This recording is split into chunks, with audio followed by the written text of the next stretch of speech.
तो single phase transformer का parallel operation यहां पे करते हैं। जैसे कि ये अपनी सप्लाई बस बार है और ये अपनी लोड बस बार है, ठीक है। तो सप्लाई बस बार में यहां पे देखेंगे कि ये हमारा एक ट्रांसफॉर्मर है, उसकी ये प्राइमरी है, ठीक है, और उसी ट्रांसफॉर्मर की ये सेकेंडरी वाइंडिंग है यहां पे। तो ये एक ट्रांसफॉर्मर हुआ, तो यहां से हम इसको दे रहे हैं सप्लाई प्राइमरी को, और यहां पे क्या कनेक्ट होता है, सेकेंडरी में लोड कनेक्ट होता है। तो ये ट्रांसफॉर्मर अब लोड को पावर सप्लाई करने में इनकैपेबल है, सक्षम नहीं है, क्योंकि लोड की डिमांड क्या हो गई है, इंक्रीज हो गई है। तो जब लोड की डिमांड इंक्रीज होगी तो हम क्या करेंगे, इसके पैरेलल में एक दूसरे ट्रांसफॉर्मर को कनेक्ट कर देंगे।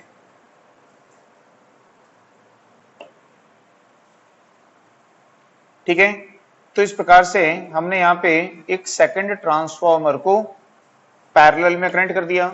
अब ये दोनों ट्रांसफॉर्मर कैसे कनेक्ट हैं, पैरेलल में, और लोड को पावर डिलीवर कर रहे हैं यहाँ पे, ठीक है। तो इस तरह से हमने क्या किया, ट्रांसफॉर्मर का पैरेलल ऑपरेशन किया। तो ट्रांसफॉर्मर का जब हम पैरेलल ऑपरेशन करेंगे तो वहां पे हमको क्या करना है कि कुछ कंडीशंस को सेटिस्फाई करना है। क्या कंडीशन सेटिस्फाई होती हैं और क्यों वो कंडीशन हमको सेटिस्फाई करनी पड़ती हैं। तो पैरेलल ऑपरेशन में हमको यहाँ पे ये देखना होता है कि दोनों ट्रांसफॉर्मर जो हैं अपनी केवीए रेटिंग के प्रोपोर्शन में, अपने केवीए रेटिंग के अनुपात में लोड शेयर करना चाहिए। जिस ट्रांसफॉर्मर केवीए रेटिंग क्या होगी, हायर, वो ज्यादा लोड शेयर करना चाहिए, और जिसकी केवीए रेटिंग होगी लोअर, वो कम लोड शेयर करना चाहिए। फर्जी अनाउंसमेंट है। हेलो, तो बात समझ में आई कुछ। तो मैंने क्या बताया आपको यहाँ पे कि जो ये दोनों ट्रांसफॉर्मर हैं, जब इनका पैरेलल ऑपरेशन करेंगे तो हमको क्या ध्यान में रखना होता है कि दोनों ट्रांसफॉर्मर अपने केवीए रेटिंग के प्रोपोर्शन में इक्वल लोड शेयर करना चाहिए, ठीक है ना। दूसरा कि यहाँ पे लोकल सर्कुलेटिंग करंट फ्लो नहीं होनी चाहिए। यहाँ पे एक करंट सर्कुलेट होती है, उसको क्या बोलते हैं, लोकल सर्कुलेटिंग करंट। तो लोकल सर्कुलेटिंग करंट को अवॉइड करने के लिए और लोड शेयरिंग ट्रांसफॉर्मर की केवीए रेटिंग के प्रोपोर्शन में करने के लिए, ठीक है, हमको यहाँ पे कुछ कंडीशंस को सेटिस्फाई करना होता है, और उसी को क्या बोलते हैं, कंडीशन फॉर पैरेलल ऑपरेशन बोलते हैं। है बस समझ में सबको।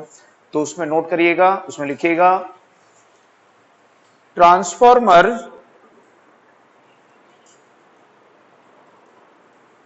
के पैरेलल ऑपरेशन में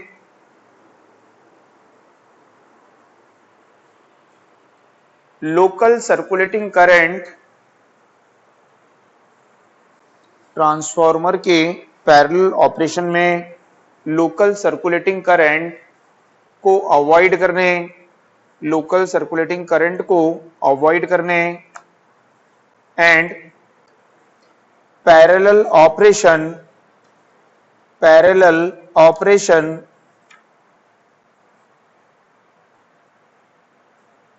में लोड शेयरिंग,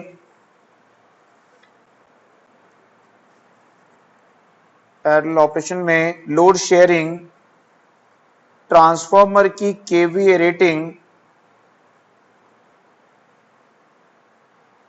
के प्रपोर्शन में, अनुपात में, लोड शेयरिंग ट्रांसफॉर्मर की केवीए रेटिंग के प्रपोर्शन में, अनुपात में करने के लिए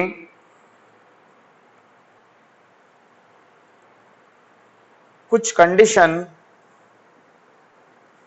सेटिस्फाई करनी होती हैं, कुछ कंडीशंस सेटिस्फाई करनी होती हैं, कुछ कंडीशंस सेटिस्फाई करनी होती हैं। इन्हें कंडीशन फॉर पैरेलल ऑपरेशन कहते हैं, इन्हें कंडीशन फॉर पैरेलल ऑपरेशन कहते हैं।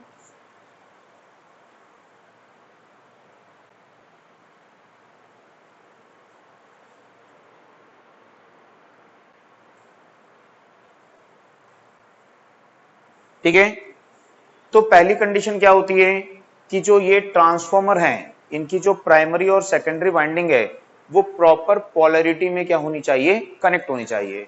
कि यदि इसमें पोलैरिटी मार्क इस प्रकार से दिया हुआ है, यहाँ पे ये वाला पॉइंट बस बार से कनेक्ट है, तो इसके पोलैरिटी मार्क को भी उसी पॉइंट से कनेक्ट करना है। यदि हमने अपोजिट कनेक्शन कर दिया इस प्रकार से, इसको यहां कनेक्ट कर दिया और इसको यहां पे कनेक्ट कर दिया, ठीक है, तो क्या होगा, वहां पे डेड शॉर्ट सर्किट हो जाएगा और पैरेलल ऑपरेशन पॉसिबल नहीं हो पाएगा। ठीक है, तो पैरेलल ऑपरेशन के लिए सबसे इंपॉर्टेंट कंडीशन जिसके बिना पैरेलल ऑपरेशन पॉसिबल ही नहीं है, वो ये कंडीशन होती है। ठीक है, तो polarity of primary and secondary both should be connected in regards to their polarity. ठीक है, तो उसमें नोट करिए,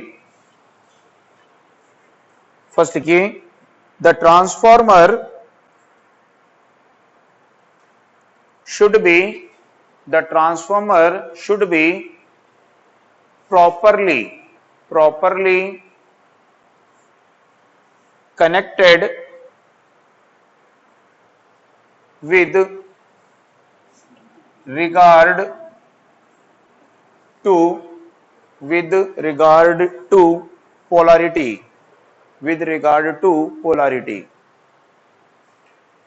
ठीक है। तो ट्रांसफार्मर में जो प्राइमरी और सेकेंडरी वाइंडिंग है वो क्या होनी चाहिए, अपनी पोलैरिटी के अनुसार प्रॉपरली कनेक्ट होनी चाहिए। आई बात समझ में? उसी में पैराग्राफ चेंज करके लिखिए, ऐसा नहीं होने पर डेड शॉर्ट सर्किट हो जाता है, ऐसा नहीं होने पर डेड शॉर्ट सर्किट हो जाता है और पैरेलल ऑपरेशन पॉसिबल नहीं होता है। ऐसा नहीं होने पर डेड शॉर्ट सर्किट होता है और पैरेलल ऑपरेशन पॉसिबल नहीं होता है।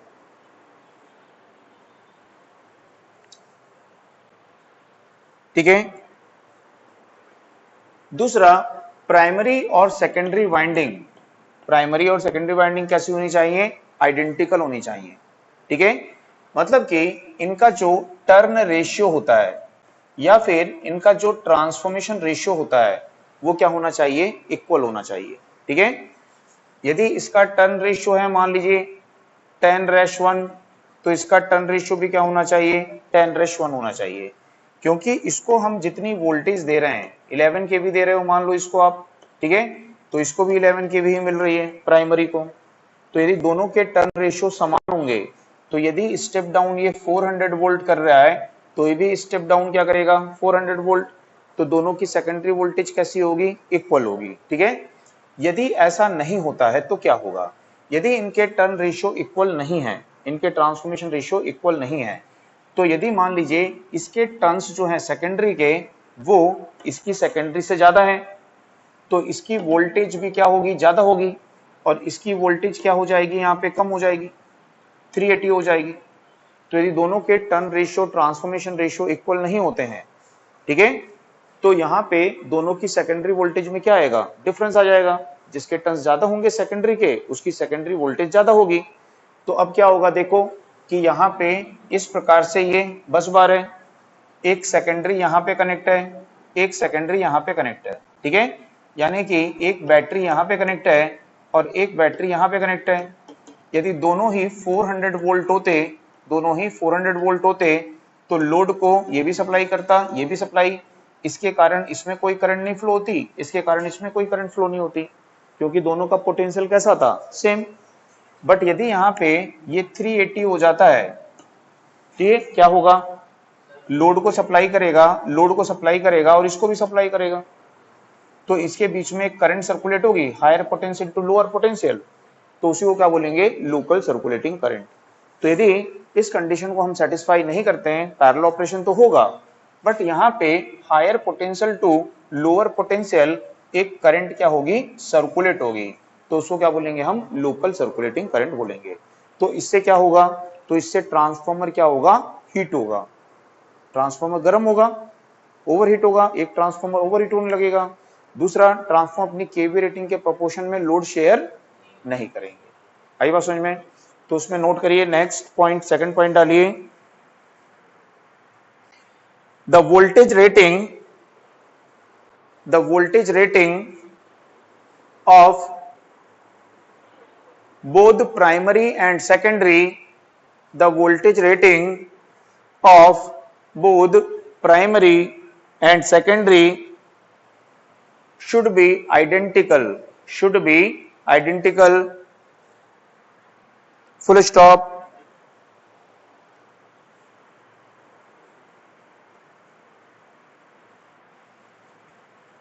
उसी में लिखना है ना, फुल स्टॉप करने के बाद में the transformer should have same turn ratio. The transformer should have the same turn ratio, that is transformation ratio.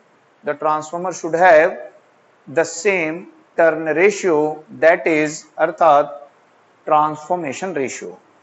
तो ट्रांसफॉर्मर का टर्न रेशियो अर्थात ट्रांसफॉर्मेशन रेशियो कैसा होना चाहिए? इक्वल होना चाहिए। ठीक है, पैराग्राफ चेंज करके लिखिए, ऐसा नहीं होने पर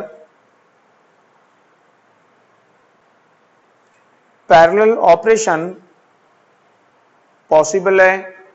ऐसा नहीं होने पर पैरेलल ऑपरेशन पॉसिबल है, संभव है, लेकिन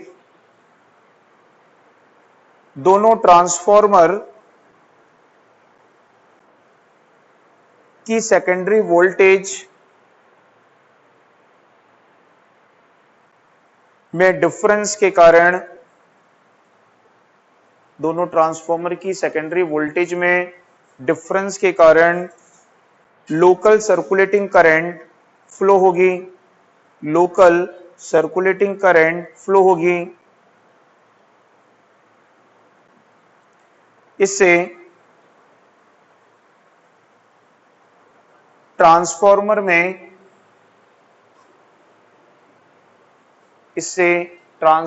में अनइक्वल लोडिंग होगी, ट्रांसफॉर्मर में अनइक्वल लोडिंग होगी।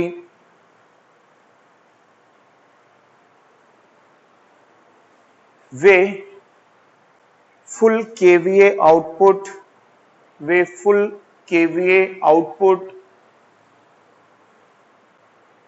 डिलीवर नहीं करेंगे, वे फुल केवीए आउटपुट डिलीवर नहीं करेंगे, वो फुल केवीए आउटपुट डिलीवर नहीं करेंगे और ओवरहीट होंगे।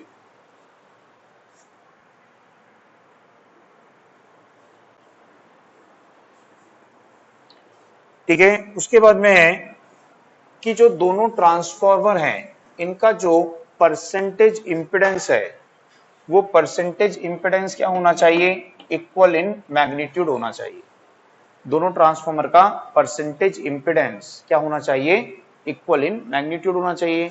परसेंटेज इंपेडेंस आपको बताया था क्या मतलब होता है कि फुल लोड करंट के समय, ठीक है, जो इंपेडेंस होगा वो वोल्टेज का कितना परसेंट ड्रॉप करेगा, उसको क्या बोलेंगे? उसका परसेंटेज इंपेडेंस।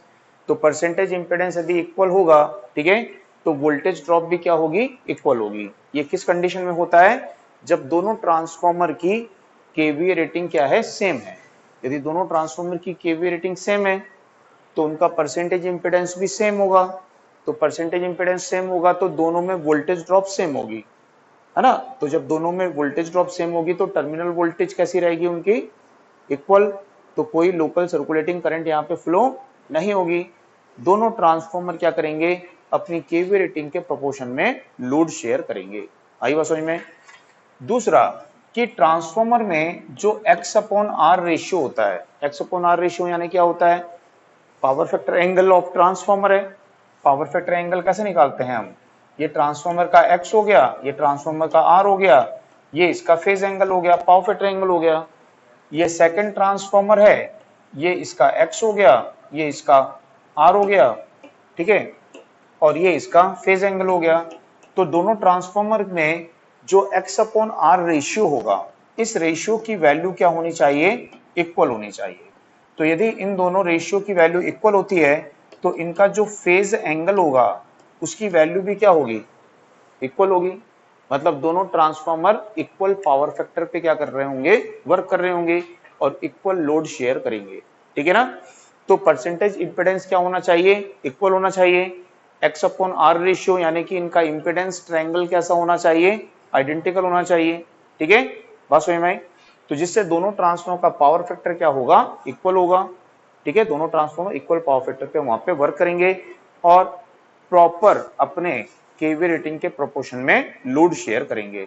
तो ये इंपॉर्टेंट कंडीशन है। यदि पूछता है कि ट्रांसफॉर्मर में पैरेलल ऑपरेशन है और पैरेलल ऑपरेशन में दोनों ट्रांसफॉर्मर की केवी रेटिंग क्या है, सेम है, और वो क्या करना चाहिए, अपने केवी रेटिंग के प्रोपोर्शन में लोड शेयर करना चाहिए। तो क्या आवश्यक कंडीशन होती है कि दोनों ट्रांसफॉर्मर का परसेंटेज इंपेडेंस क्या होना चाहिए, equal in magnitude, and X upon R ratio क्या होना चाहिए, इक्वल होना चाहिए। आई बात समझ में। तो उसमें नोट करिएगा, the percentage impedance should be equal in magnitude. The percentage impedance should be equal in magnitude and have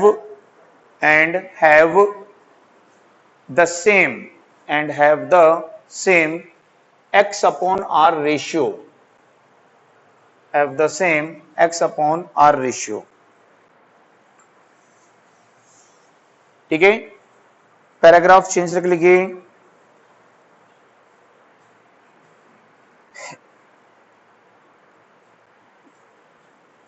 percentage impedance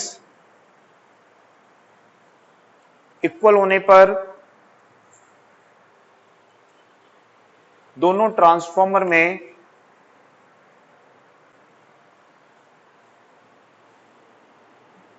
equal voltage drop होता है, दोनों ट्रांसफॉर्मर में इक्वल वोल्टेज ड्रॉप होता है। इससे टर्मिनल वोल्टेज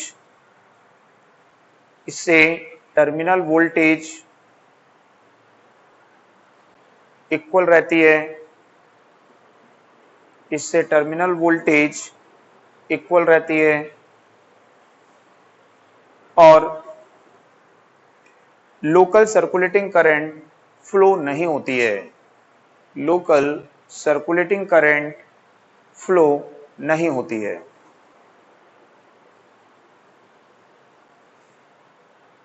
पैराग्राफ चेंज कर लिखिए, transformer का X upon R ratio equal होने पर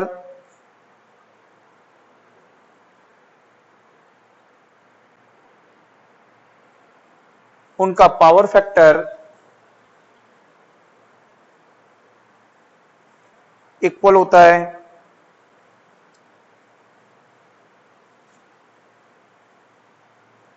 और वे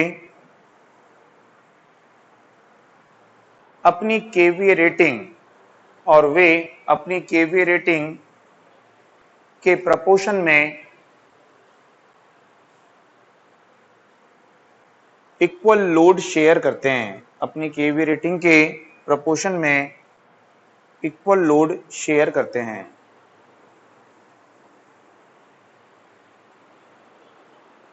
ठीक है। अपनी केवी रेटिंग के प्रोपोर्शन में, अनुपात में इक्वल लोड शेयर करते हैं। अब लास्ट कंडीशन होती है कि यदि दोनों ट्रांसफॉर्मर की केवी रेटिंग क्या है, अनइक्वल है, असमान है। अभी दोनों की केवी रेटिंग कैसी थी, सेम थी, तो परसेंटेज इंपेडेंस इक्वल था, जिससे कि दोनों में वोल्टेज ड्रॉप क्या होगा, इक्वल।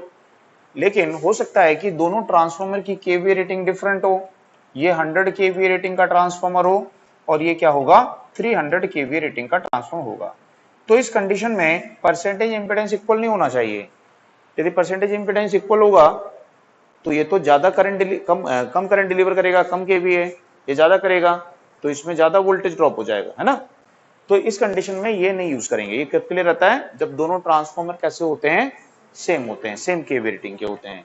बट यदि दोनों ट्रांसफॉर्मर डिफरेंट केवी रेटिंग के हैं, अलग अलग केवी रेटिंग के हैं, तो उस समय क्या होना चाहिए, तो उस समय इनका जो इक्विवेलेंट इंपेडेंस है, इसको क्या बोले थे, Z01 पढ़े थे ना, equivalent impedance of transformer refer to primary.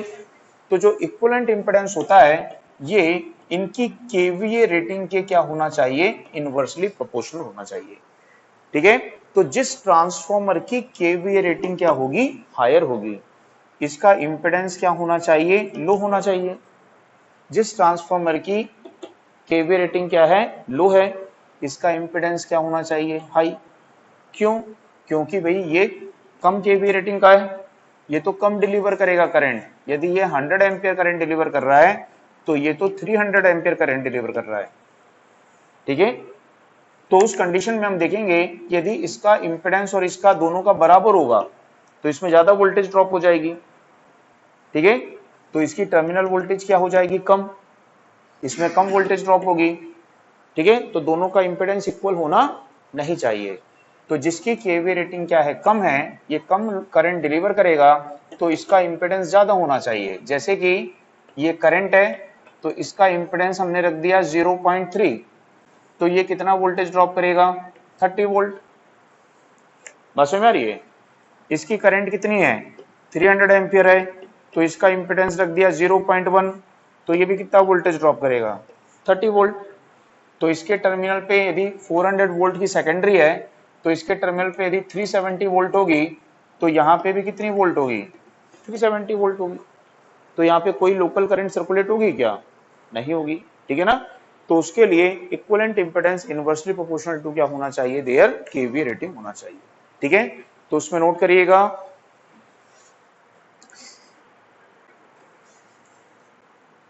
when the transformers having different kVA rating, when the transformers having different kVA rating, comma,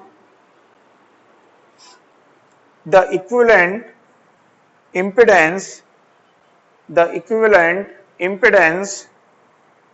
should be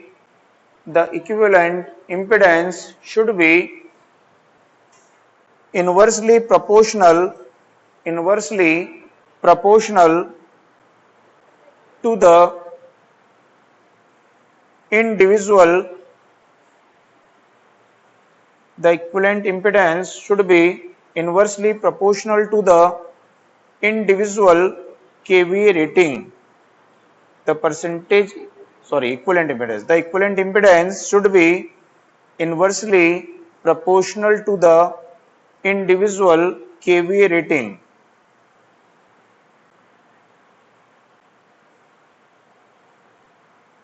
paragraph change रख लीजिए,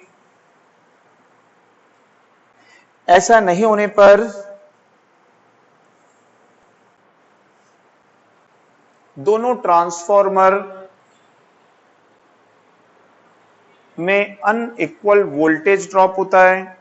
ऐसा नहीं होने पर दोनों ट्रांसफॉर्मर में अनइक्वल वोल्टेज ड्रॉप होती है। इससे उनकी टर्मिनल वोल्टेज अनइक्वल होती है और लोकल सर्कुलेटिंग करंट फ्लो होती है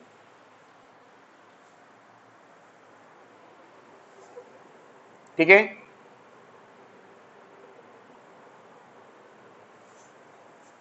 तो ये कंडीशंस हैं, इन कंडीशन को हमको यहाँ पे सेटिस्फाई करना होता है पैरेलल ऑपरेशन के लिए। ठीक, अब इसके बाद में हेडिंग डालिए 3 फेज ट्रांसफॉर्मर।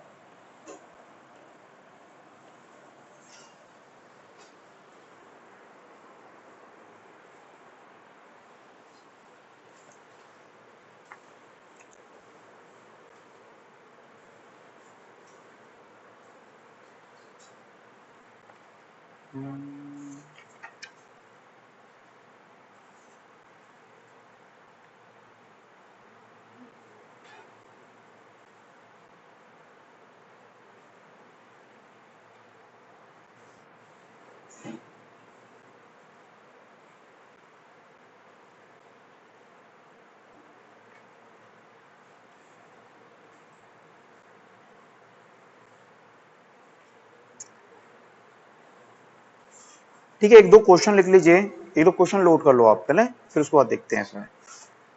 जो अभी अपन पैरेलल ऑपरेशन लिखे ना, उसका एक दो क्वेश्चन नोट कर लो। उसमें लिखिए फर्स्ट,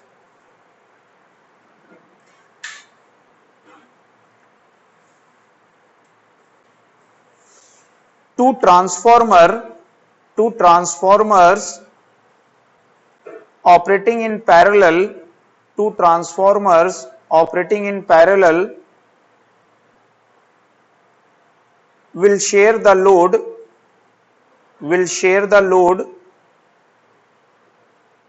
depending upon their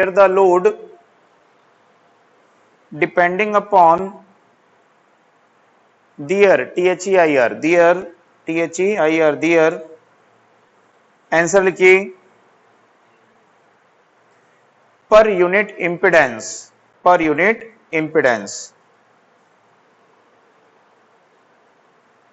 ठीक है, तो उनका पर यूनिट इंपिडेंस क्या होना चाहिए पे क्या करेगा, वो लोड शेयरिंग वहां पे उसकी डिपेंड करेगी। नेक्स्ट के question,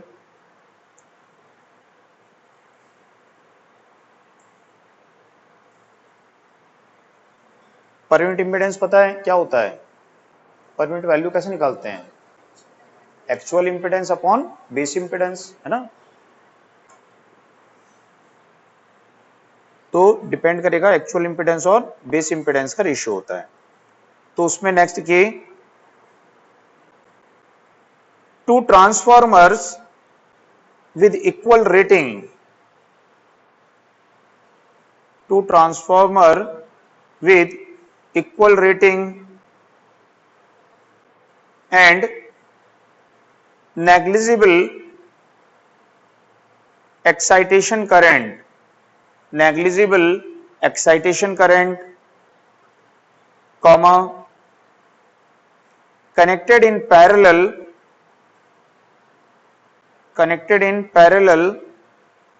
share the load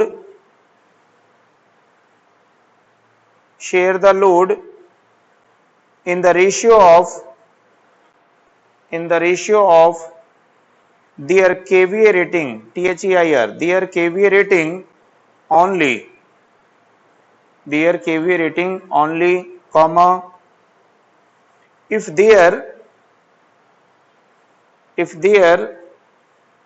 per unit impedance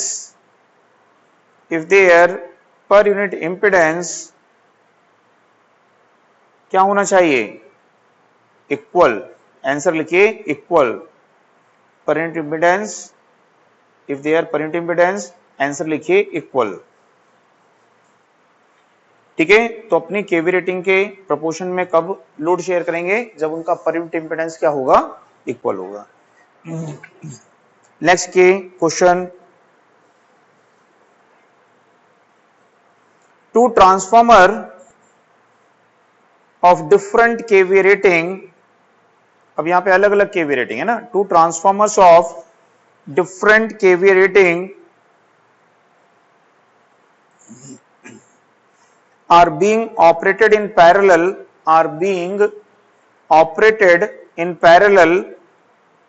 full stop. They will share load in proportion to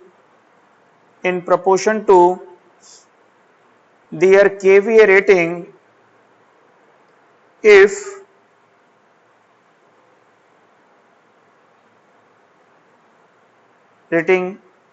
answer लिखिए per unit impedances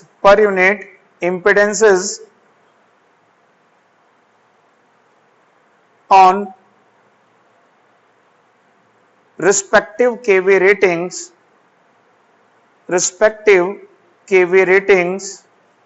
are equal.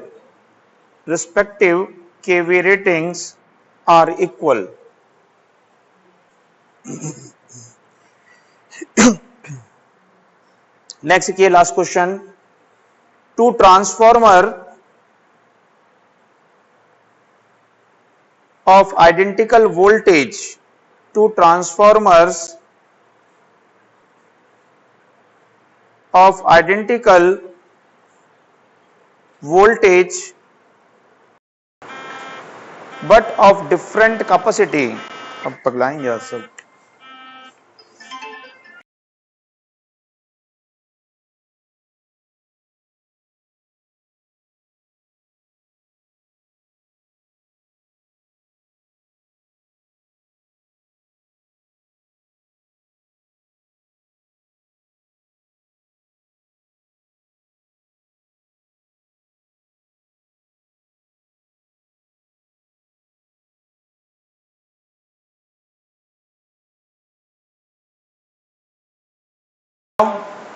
Hello, ठीक है। तो कहां तक लिखे थे आप उसमें? Two transformer of identical voltage but of different capacities are operating in parallel for satisfactory load sharing answer लिखिए। per unit impedance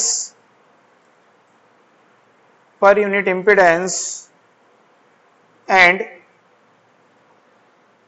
x upon r ratio must be equal. Per unit impedance and x upon r ratio must be equal. तो अब यहां पे देखेंगे इसमें 3 phase transformer में कि transformer की प्राइमरी एंड सेकेंडरी वाइंडिंग के कनेक्शन के बेसिस पर हम क्या कर सकते हैं, इसको star star, delta delta, star delta, delta star में यूज कर सकते हैं। ठीक है, तो सबसे पहले हम देखेंगे यहां पे स्टार स्टार ट्रांसफॉर्मर। ठीक है, तो स्टार स्टार ट्रांसफॉर्मर जो होता है इसकी प्राइमरी कैसे कनेक्ट होगी बताइए? स्टार में है कि नहीं? तो इसकी प्राइमरी स्टार में कनेक्ट होगी और इसकी जो सेकेंडरी होगी, ये सेकेंडरी भी कैसे कनेक्ट होगी? स्टार में कनेक्ट होगी। तो इसको बोलेंगे star star transformer.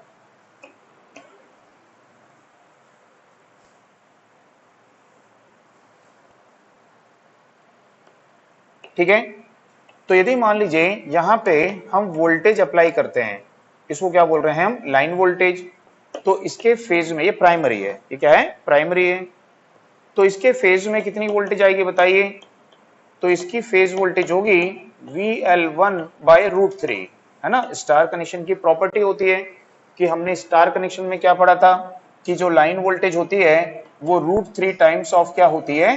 Phase voltage. तो फेज वोल्टेज क्या होगी? VL/√3 होगी। ठीक है, और 1/√3 की वैल्यू कितनी होती है? तो 1/√3 की वैल्यू होती है 0.577, 1/√3 की वैल्यू होती है। तो हम बोल सकते हैं कि जो भी वोल्टेज हम यहाँ अप्लाई करेंगे उसका 57.7% आपको कहां पे मिलेगा? फेज पर मिलेगा। तो यदि हम बोल रहे हैं कि हमारा ट्रांसफॉर्मर 400 kV का है, तो 3 फेज में हम कौन सी वोल्टेज की बात करते हैं? लाइन वोल्टेज कि हम बोल रहे हैं ट्रांसफॉर्मर 400 kV का है, तो बट इसके फेज में तो 400 kV नहीं आएगी, उसका 57.7% यानी कि 230 kV आएगी। ठीक है, तो जब इसके फेज में कम वोल्टेज होगी तो, है ना, वोल्ट पर टर्न क्या हो जाएगा? रिड्यूस हो जाएगा। यदि डायरेक्ट 400 आते तो वोल्ट पर टर्न क्या होता? हायर होता। अब यहाँ पे वोल्ट पर टर्न क्या होगा? लोअर होगा। ठीक है, दूसरा इंसुलेशन पे डाइलेक्ट्रिक स्ट्रेस क्या हो जाएगा? रिड्यूस्ड हो जाएगा। तो कॉस्ट ऑफ इंसुलेटिंग मटेरियल क्या होगी? रिड्यूस्ड होगी। ट्रांसफॉर्मर की कोर में जो फ्लक्स प्रोड्यूस्ड होती है वो आपको बताया था किसके कारण होती है? वोल्टेज के कारण, वोल्टेज के प्रोपोर्शन होती है, याद आ रहा है? तो यहाँ पे जो वोल्टेज है, कौन सी वोल्टेज लेंगे, लाइन या फेज? तो कई बार बता चुका हूं, वर्क कौन करता है? फेज करता है। तो फेज वोल्टेज ही कोर में क्या करेगी? फ्लक्स सेटअप करेगी। तो फेज वोल्टेज लाइन से क्या है? 57.7% है। तो फेज में कम वोल्टेज होने के कारण कोर में फ्लक्स भी कम उत्पन्न होगी, और कोर में यदि फ्लक्स कम होगी तो volume of core material reduced हो जाएगा। ट्रांसफॉर्मर का जो फिजिकल साइज है वो क्या होगा? वहां पे स्मॉल हो जाएगा। तो ये ट्रांसफॉर्मर कैसे बनाते हैं? तो ये ट्रांसफॉर्मर हाई वोल्टेज के लिए डिजाइन किए जाते हैं क्योंकि हाई वोल्टेज के डिजाइन करना इकोनॉमिकल होता है इनको, है ना, सस्ता पड़ता है, और साइज में कैसे होते हैं, ये स्मॉल होते हैं। आई बात समझ में।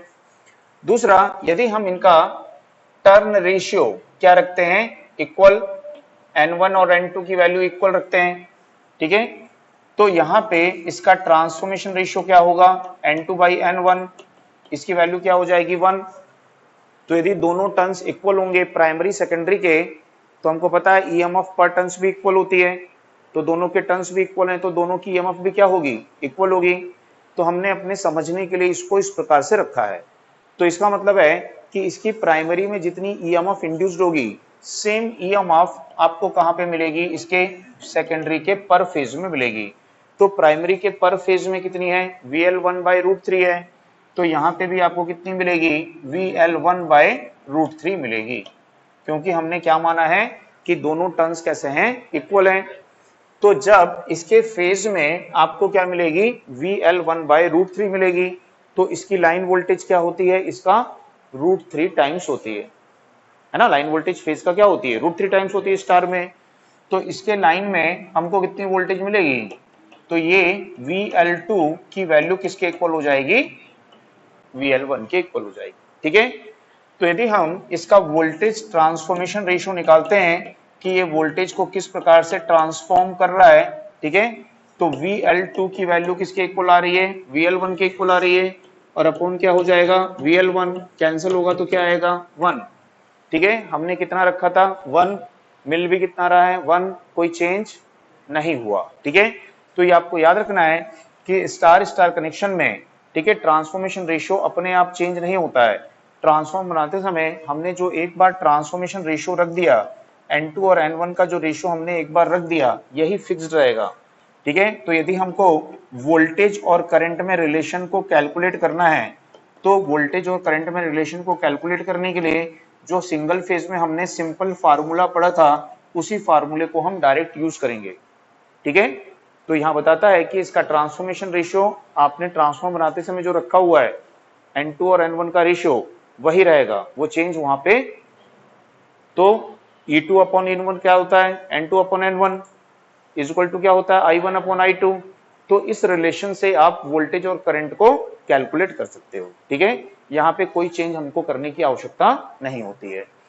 दूसरा, इसकी प्राइमरी और सेकेंडरी वोल्टेज में कितने डिग्री का फेज डिफरेंस होता है, 0 डिग्री का फेज डिफरेंस होता है। दोनों वेक्टर सेम होते हैं, प्राइमरी सेकेंडरी एक दूसरे को क्या करेंगे, ओवरलैप करेंगे, तो 0 डिग्री का फेज डिफरेंस वहां पे रहेगा।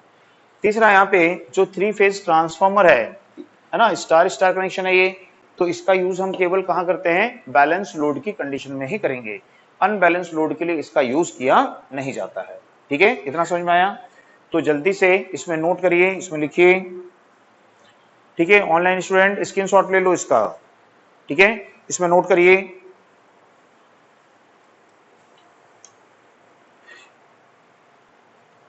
इस ट्रांसफॉर्मर के प्राइमरी की phase voltage, primary phase voltage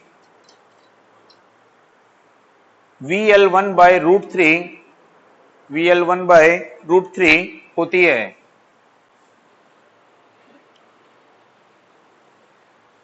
next, इसमें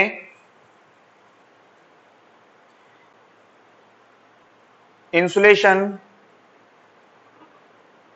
पर डाइलेक्ट्रिक स्ट्रेस लो, इंसुलेशन पर डाइलेक्ट्रिक स्ट्रेस लो, ईएमएफ पर टर्न स्मॉल, ईएमएफ पर टर्न स्मॉल होती है।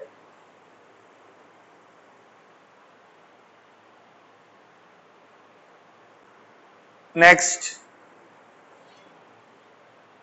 ये ट्रांसफॉर्मर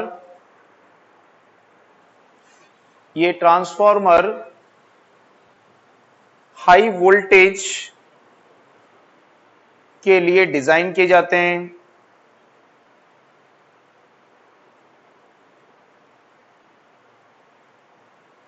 हाई वोल्टेज के लिए डिजाइन किए जाते हैं, एंड स्मॉल इन साइज होते हैं। एंड स्मॉल इन साइज होते हैं।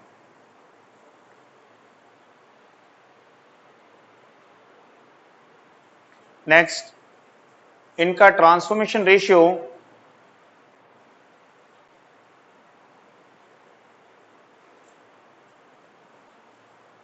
N2 अपॉन N1 रेशियो के इक्वल होता है। इनका transformation ratio N2 upon N1 ratio के इक्वल होता है। नेक्स्ट, इसकी प्राइमरी एंड सेकेंडरी वोल्टेज में, इसकी प्राइमरी एंड सेकेंडरी वोल्टेज में 0 डिग्री फेज शिफ्ट होता है। इसकी प्राइमरी एंड सेकेंडरी वोल्टेज में 0 डिग्री फेज शिफ्ट होता है या फेज डिफरेंस होता है। नेक्स्ट, इसका यूज ओनली बैलेंस लोड की कंडीशन में करते हैं। इसका यूज ओनली बैलेंस लोड की कंडीशन में करते हैं।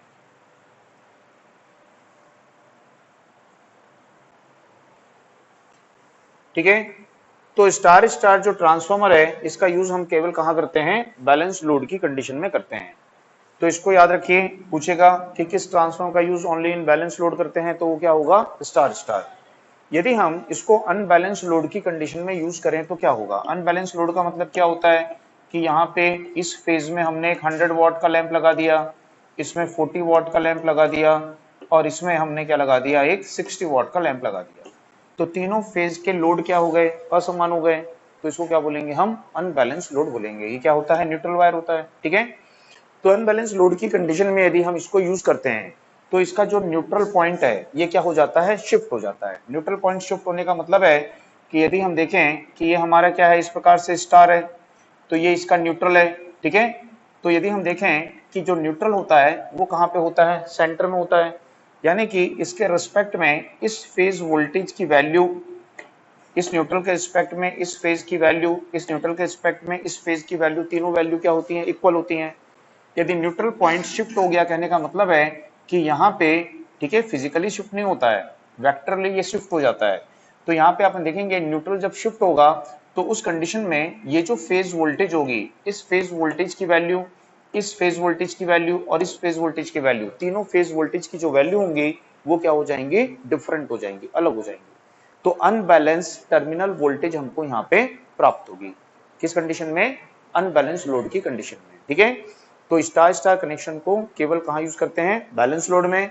यदि हम अनबैलेंस लोड में यूज करेंगे तो न्यूट्रल इसका शिफ्ट होगा और तीनों फेज वोल्टेजेस क्या हो जाएंगी? डिफरेंट हो जाएंगी। ठीक है, अनबैलेंस 3 फेज वोल्टेज अपने को प्राप्त होगी। तो ये कंडीशन अच्छी है क्या? नहीं है। ऐसा होना चाहिए क्या? नहीं होना चाहिए।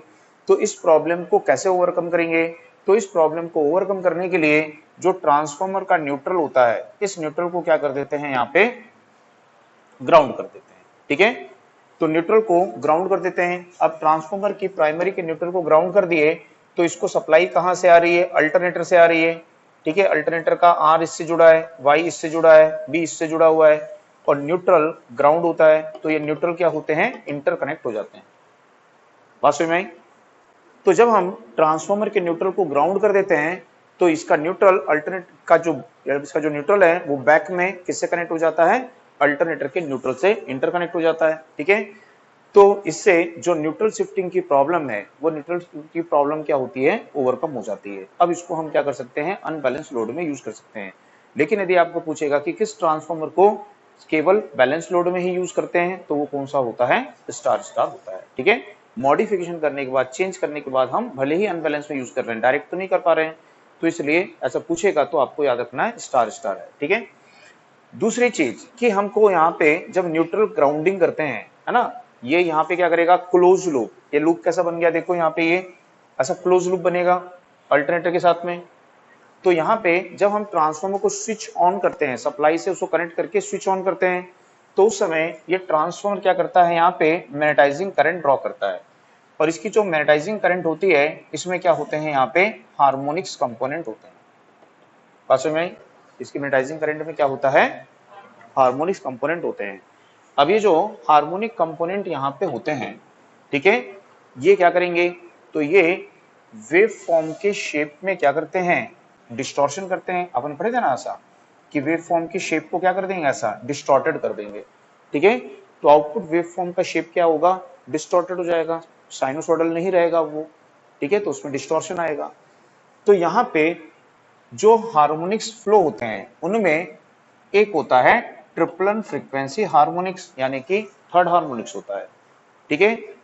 क्योंकि ट्रांसफॉर्मर की जो कोर होती है उसको मैग्नेटाइज करने के लिए कौन रिस्पॉन्सिबल होता है, तो वो ट्रिपलन फ्रीक्वेंसी हार्मोनिक करंट होती है। यदि ट्रांसफॉर्मर की कोर में ट्रिपलन फ्रीक्वेंसी हार्मोनिक करंट नहीं होगी तो उसकी कोर वहां पे मैग्नेटाइज नहीं होगी, ठीक है। तो ये भी आपको याद रखना है कि ट्रांसफॉर्मर की कोर किसके कारण मैग्नेटाइज होती है, ट्रिपलन फ्रीक्वेंसी हार्मोनिक्स करंट के कारण वो मैग्नेटाइज होती है, ठीक है। तो जब हम न्यूट्रल ग्राउंडिंग करते हैं, ठीक है, तो ये न्यूट्रल ग्राउंडिंग क्या करती है, यहाँ पे ट्रिपलन फ्रीक्वेंसी हार्मोनिक करंट को सर्कुलेट होने के लिए क्या करती है, एक क्लोज पाथ प्रोवाइड करती है, ठीक है।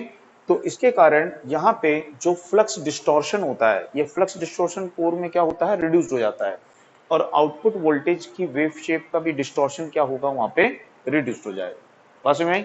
तो न्यूट्रल ग्राउंडिंग की अनदर एडवांटेज क्या होती है कि वो ट्रिपलन फ्रीक्वेंसी हार्मोनिक करंट को सर्कुलेटिंग पाथ प्रोवाइड करता है, और इससे आउटपुट वेव फॉर्म का शेप में डिस्टॉर्शन क्या होता है, रिड्यूस हो जाता है। तो अब वोल्टेज अनबैलेंस भी नहीं होगी और वोल्टेज में डिस्टॉर्शन भी वहां पे नहीं होगा। तो इसलिए ट्रांसफॉर्मर की प्राइमरी को क्या करेंगे, वहां पे ग्राउंड कर देंगे। आई बात समझ में। या फिर क्या कर सकते हैं हम, यहाँ पे एक low voltage delta connected winding को यूज कर सकते हैं। यहाँ पे ट्रांसफॉर्मर की जो कोर है उस पे हमने दो वाइंडिंग लगाई हुई है, स्टार स्टार वाइंडिंग, उसी कोर के ऊपर में एक थर्ड वाइंडिंग और लगा देंगे, और ये थर्ड वाइंडिंग जो होगी वो कैसी होगी, डेल्टा कनेक्टेड होगी। तो डेल्टा कनेक्टेड लो केवीए रेटिंग की एक तीसरी वाइंडिंग को हम ट्रांसफॉर्मर की कोर पर लगा देंगे, और इस वाइंडिंग को क्या बोलेंगे हम, टर्सरी वाइंडिंग।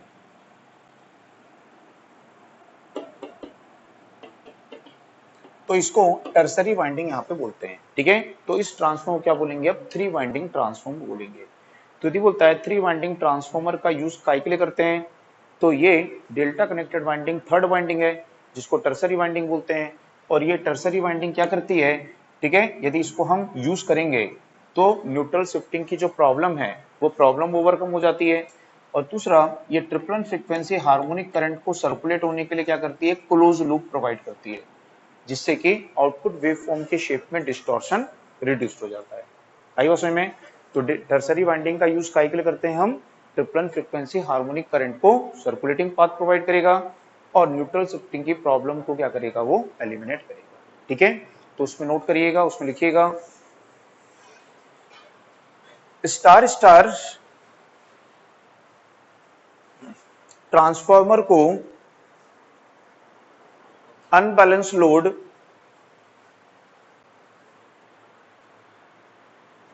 की कंडीशन में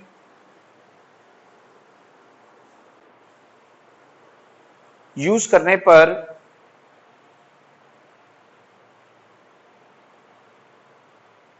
उसका न्यूट्रल पॉइंट शिफ्ट होता है।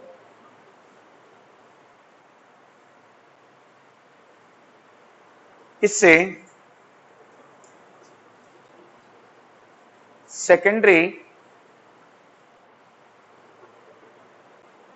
के तीनों फेज की वोल्टेज, सेकेंडरी के तीनों फेज की वोल्टेज अनबैलेंस हो जाती है।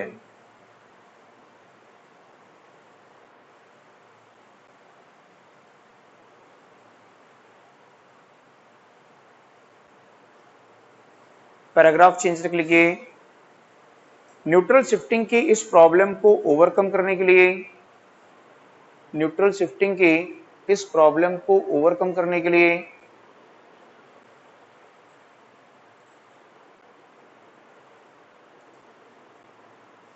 ट्रांसफॉर्मर की प्राइमरी के न्यूट्रल को ग्राउंड करते हैं। ट्रांसफॉर्मर की प्राइमरी के न्यूट्रल को ग्राउंड करते हैं।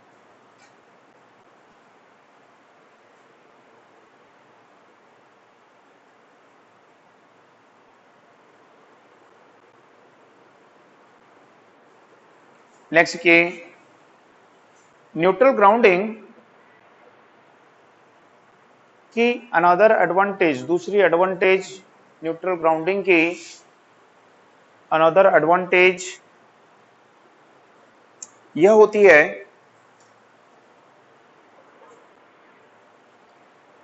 कि यह third frequency harmonic current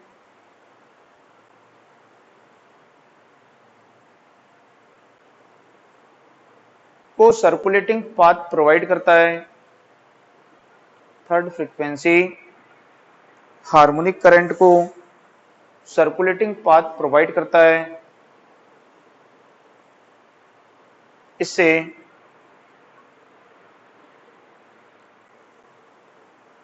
secondary voltage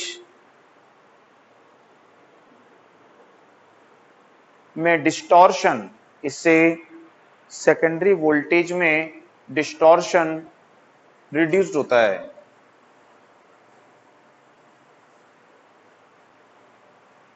secondary voltage में डिस्टॉर्शन रिड्यूस्ड होता है। ठीक है, नेक्स्ट ये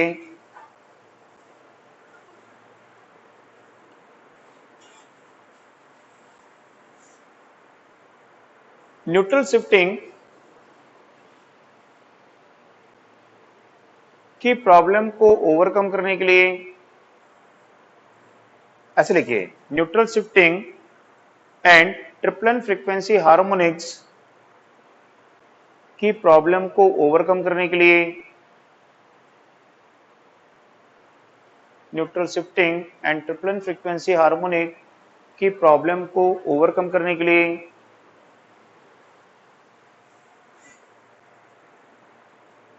ट्रांसफॉर्मर की कोर पर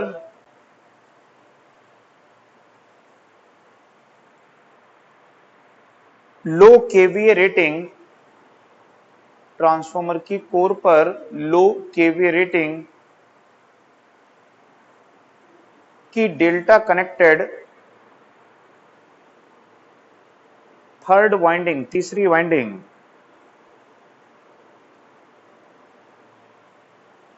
को लगाते हैं। लो केवी रेटिंग की डेल्टा कनेक्टेड,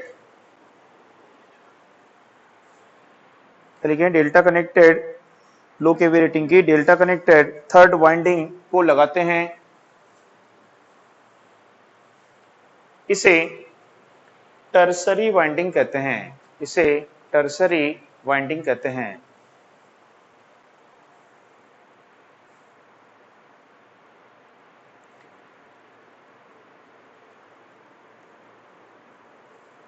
इस ट्रांसफॉर्मर को थ्री वाइंडिंग ट्रांसफॉर्मर कहते हैं।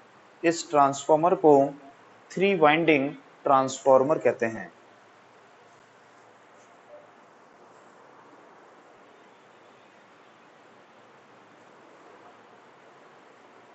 ठीक है, तो यहां पे इससे भी क्या निकलते हैं, थ्री टर्मिनल्स निकलते हैं। तो इसके पावर को हम क्या कर सकते हैं, सब स्टेशन में जो एक्सिलरी इक्विपमेंट्स होते हैं उनको सप्लाई देने के लिए उसका यूज किया जाता है। ठीक है ना। अब इसके बाद में पैराग्राफ चेंज कर लिखिए, ट्रांसफॉर्मर को स्विचिंग करने पर, स्विचिंग यानी स्विच ऑन करने पर लिख लो, ट्रांसफॉर्मर को स्विच ऑन करने पर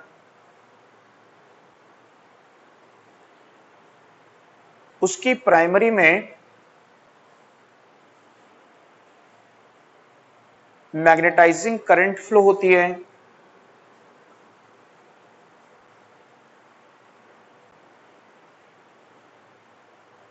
उसकी प्राइमरी में मैग्नेटाइजिंग करंट फ्लो होती है।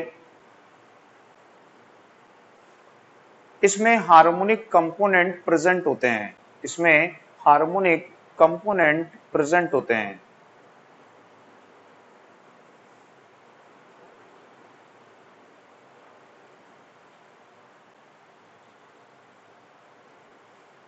क्योंकि ट्रांसफॉर्मर की कोर को मैग्नेटाइज करने के लिए, क्योंकि ट्रांसफॉर्मर की कोर को मैग्नेटाइज करने के लिए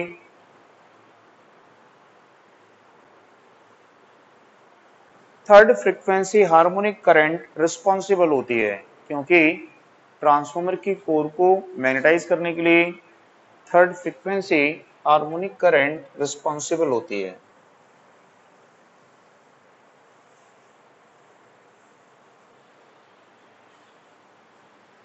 ठीक है, अब इसके बाद में देखेंगे डेल्टा डेल्टा ट्रांसफार्मर। तो हेडिंग डाल देंगे डेल्टा डेल्टा ट्रांसफार्मर।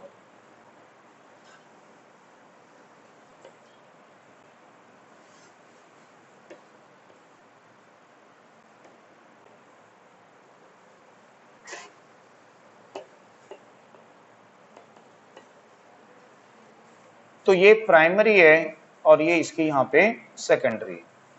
तो इसकी प्राइमरी एंड सेकेंडरी बोथ कैसी होती हैं, यहाँ पे डेल्टा कनेक्टेड होती है। ठीक है, तो यदि हम देखें कि इसको लाइन वोल्टेज देंगे VL1, तो इसके फेज में कितनी वोल्टेज आएगी, तो ये आएगी VL1। Line voltage is equal to क्या होती है, फेज वोल्टेज होती है। ठीक है, तो डेल्टा में दोनों वोल्टेज क्या होती हैं, इक्वल होती हैं। तो यदि हम अभी देखे थे कि 400 kV दिए थे स्टार में, तो फेज में कितनी आई थी 230 kV, बट यहाँ पे फेज में कितनी आएगी 400 kV आएगी। ठीक है, तो EMF पर टर्न्स क्या होगी, हायर होगी देन स्टार। ठीक है, दूसरा इंसुलेशन पे डाइलेक्ट्रिक स्ट्रेस हायर होगी, कोर में फ्लक्स हायर होगी, तो वॉल्यूम ऑफ कोर मटेरियल क्या लेना पड़ेगा, हमको ज्यादा लेना पड़ेगा। तो ट्रांसफॉर्मर का साइज क्या होगा, बड़ा हो जाएगा। तो ये ट्रांसफॉर्मर साइज में कैसे होते हैं, बड़े होते हैं। ठीक है, और इनको हम हाई वोल्टेज के लिए डिजाइन नहीं करेंगे, इकोनॉमिकल नहीं होंगे। ठीक है, तो इसको हम कैसे डिजाइन करते हैं, फिर लो वोल्टेज के लिए डिजाइन किया जाता है।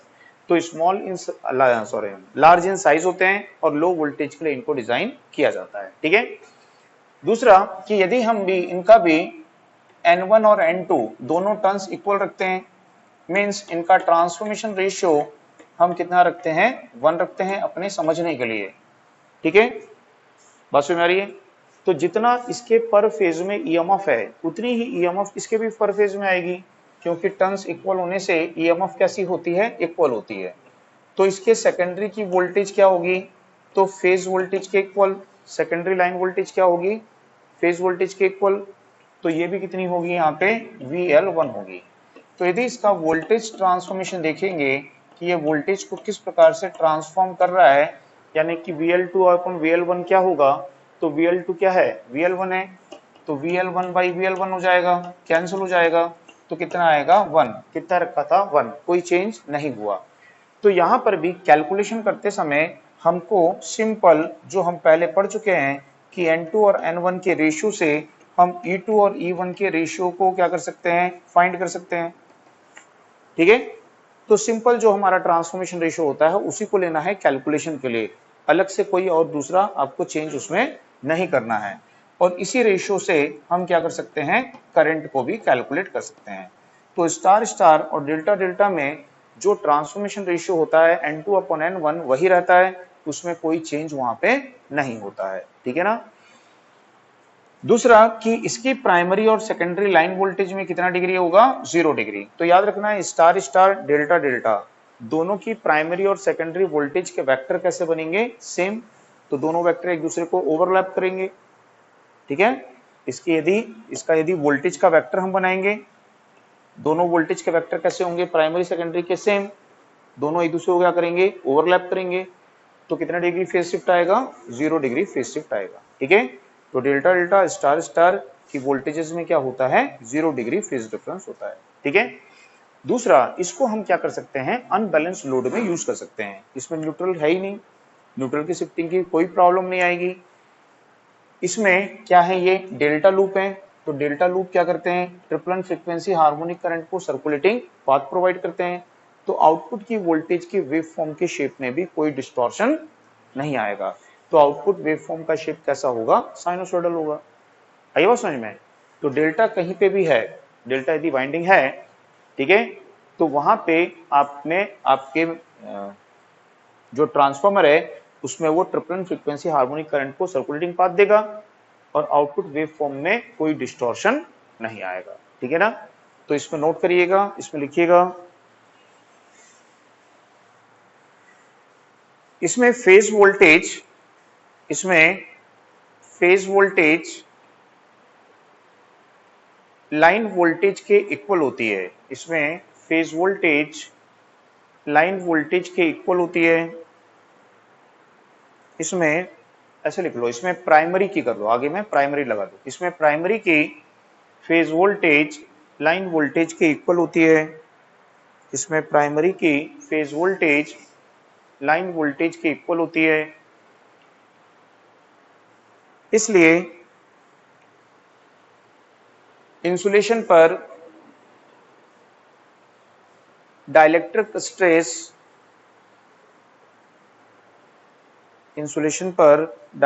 Stress higher and EMF per turn greater होती है,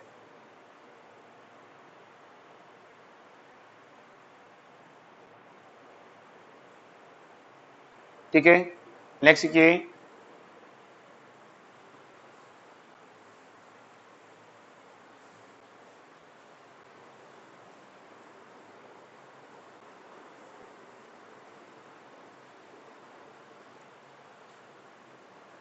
इसका ट्रांसफॉर्मेशन रेशियो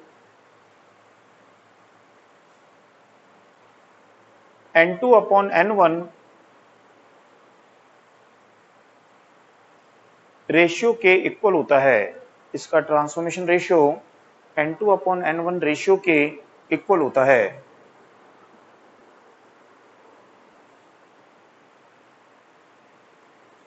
ठीक है। नेक्स्ट यह ट्रांसफॉर्मर लार्ज इन साइज होते हैं, ये ट्रांसफॉर्मर लार्ज इन साइज होते हैं एंड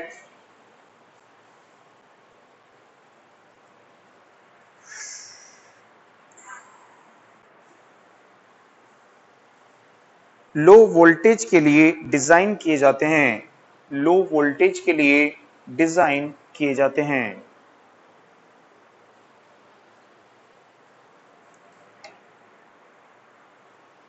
नेक्स्ट, इनकी प्राइमरी एंड सेकेंडरी वोल्टेज में 0 डिग्री फेज शिफ्ट होता है। इनकी प्राइमरी एंड सेकेंडरी वोल्टेज में 0 डिग्री फेज शिफ्ट होता है।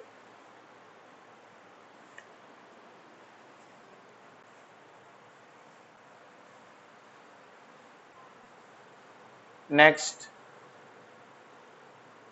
इनका यूज बैलेंस एंड अनबैलेंस्ड दोनों लोड में कर सकते हैं। इनका यूज बैलेंस्ड एंड अनबैलेंस्ड दोनों लोड में कर सकते हैं।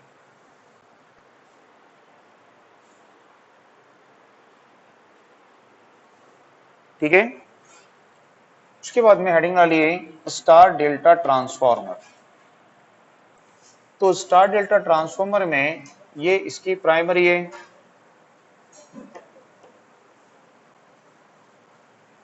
और ये इसकी क्या है यहाँ पे सेकेंडरी। तो प्राइमरी स्टार एंड सेकेंडरी कैसी रहती है डेल्टा।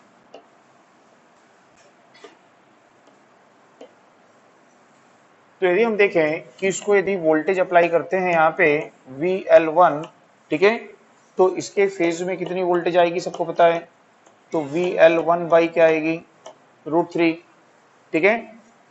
अब यहाँ पे इसमें भी हम यदि N1 और N2 की वैल्यू को क्या रखते हैं इक्वल, तो यानी कि K इज इक्वल टू क्या रखते हैं N2/N1 इज इक्वल टू क्या होगा 1। तो जितनी EMF इसके पर फेज में है उतनी ही EMF इसके पर फेज में आएगी। तो इसके पर फेज की EMF क्या हो जाएगी VL1/√3 हो जाएगी, है कि नहीं।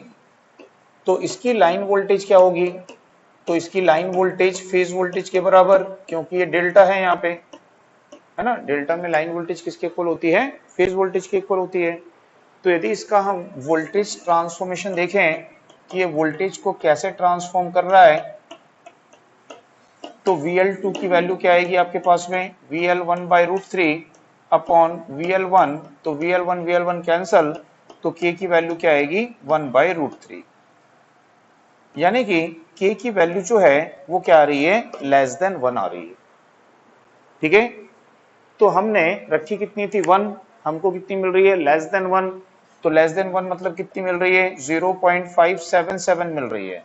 तो 1 के बदले हमको 0.577 मिल रही है। तो यदि ट्रांसफॉर्मेशन रेशियो रिड्यूस्ड होता है, डिक्रीज होता है, तो ट्रांसफॉर्मर कैसा हो जाता है, स्टेप डाउन हो जाता है। तो ये जो ट्रांसफॉर्मर है इनका नेचर क्या है कि जो भी हम ट्रांसफॉर्मेशन रेशियो रखेंगे उतना नहीं मिलेगा, उस ट्रांसफॉर्मेशन रेशियो को रिड्यूस कर देगा कितना, 0.577 टाइम्स रिड्यूस कर देगा। ठीक है, यानी कि हम जो भी ट्रांसफॉर्मेशन रेशियो रखेंगे कि हमको इतनी वोल्टेज मिलेगी, उतनी नहीं मिलेगी, उस वोल्टेज को क्या कर देगा, वो कम कर देगा कितना, 0.577 टाइम्स उसको रिड्यूस कर देगा। आई बात समझ में।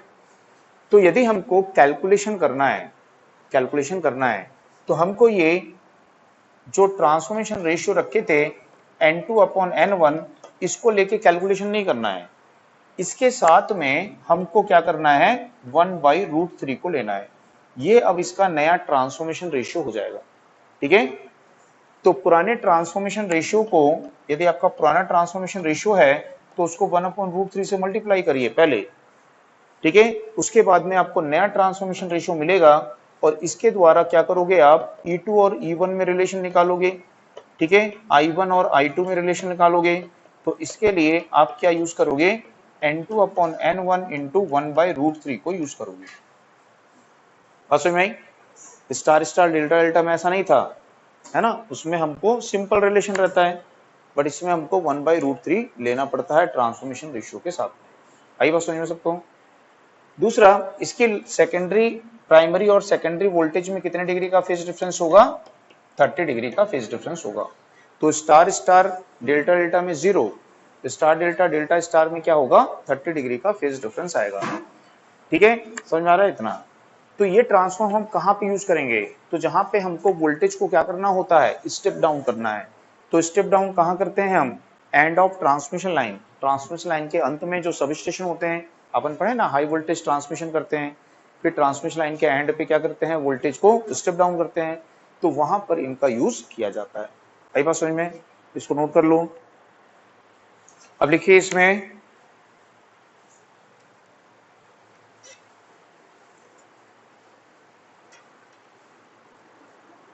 इस ट्रांसफॉर्मर का ट्रांसफॉर्मेशन रेशियो, ट्रांसफॉर्मर का ट्रांसफॉर्मेशन रेशियो N2/N1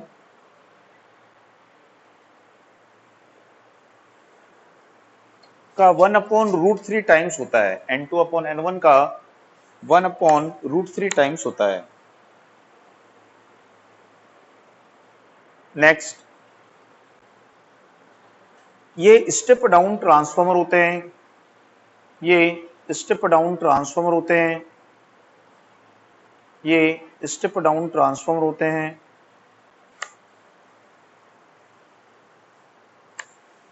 नेक्स्ट, इनका यूज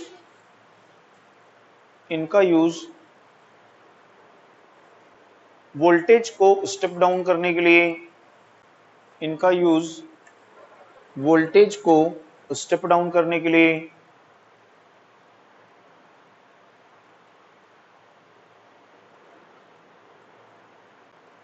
ट्रांसमिशन लाइन के एंड में, ट्रांसमिशन लाइन के एंड में सब स्टेशन पर करते हैं, ट्रांसमिशन लाइन के एंड में सब स्टेशन पर करते हैं। नेक्स्ट, के इनकी प्राइमरी तथा सेकेंडरी, इनकी प्राइमरी एंड सेकेंडरी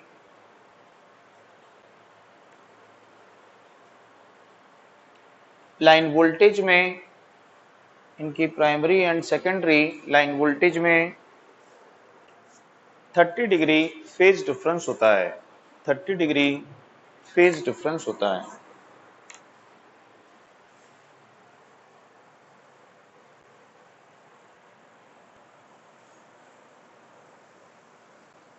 ठीक है, अब इसके बाद में देखेंगे डेल्टा स्टार ट्रांसफॉर्मर।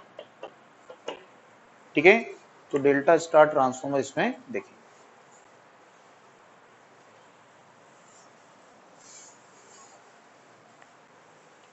तो इसकी प्राइमरी कैसी रहेगी यहाँ पे डेल्टा में,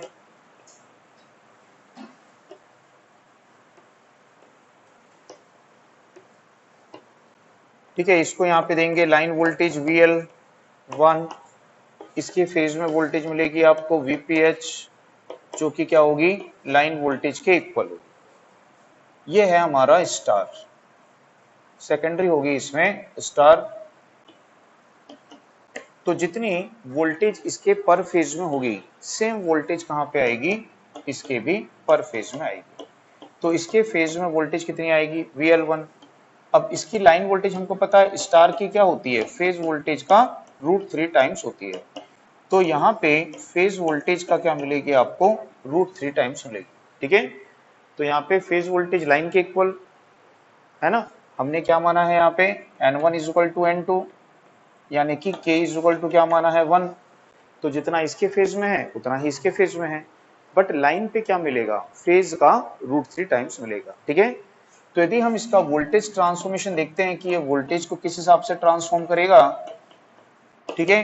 तो VL2 की वैल्यू क्या मिली, √3 VL1 अपॉन √VL1, ये कैंसिल हुआ तो क्या आया √3, ठीक है। और √3 की वैल्यू सबको पता है 1.732 ग्रेटर देन क्या होती है 1, यानी कि ट्रांसफॉर्मेशन रेशियो क्या हो गया ग्रेटर देन 1, ठीक है।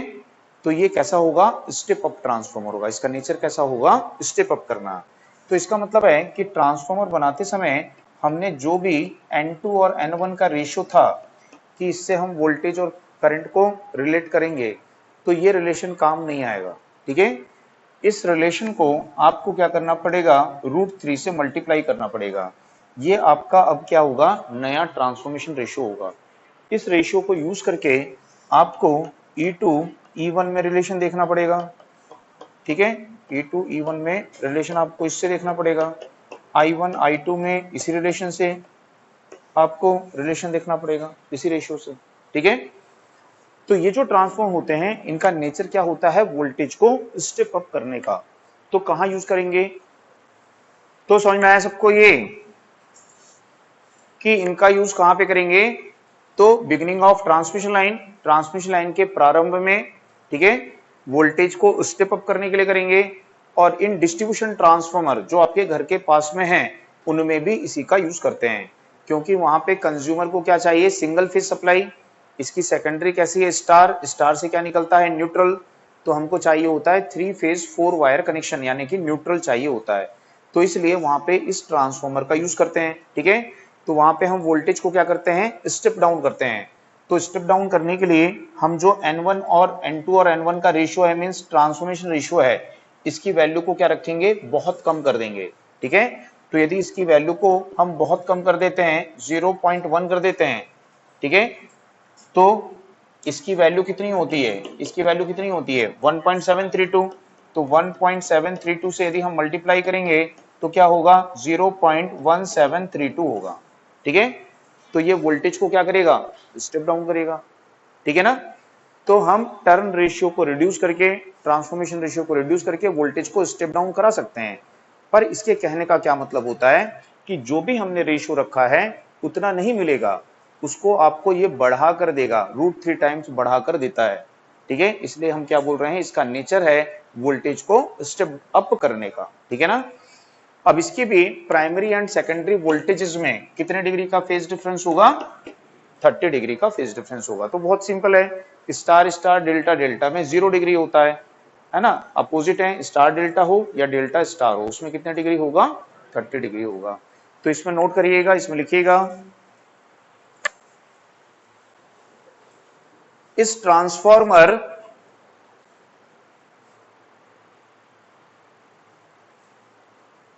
का ट्रांसफॉर्मेशन रेशियो, इस ट्रांसफॉर्मर का transformation ratio N2 upon N1 का, N2 अपॉन N1 का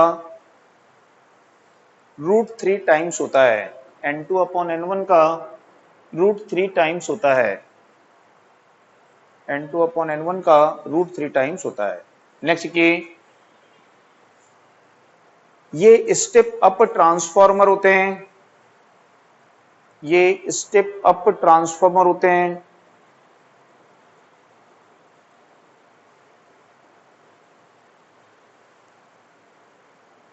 इनका यूज वोल्टेज को स्टेप अप करने के लिए, इनका यूज वोल्टेज को स्टेप अप करने के लिए,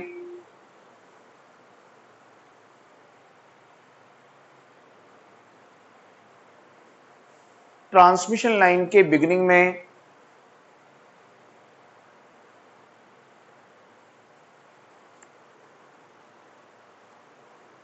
करते हैं।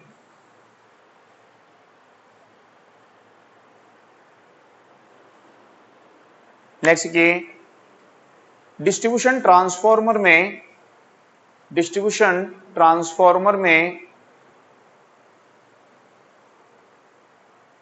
3 फेज 4 वायर कनेक्शन के लिए भी इसका यूज करते हैं। डिस्ट्रीब्यूशन ट्रांसफॉर्मर में 3 फेज 4 वायर कनेक्शन के लिए भी इसका यूज करते हैं।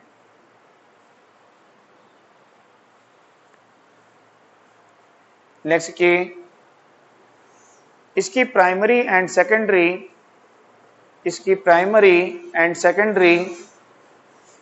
लाइन वोल्टेज, इसकी primary and secondary line voltage के मध्य 30 डिग्री फेज डिफरेंस होता है, 30 डिग्री फेज डिफरेंस होता है।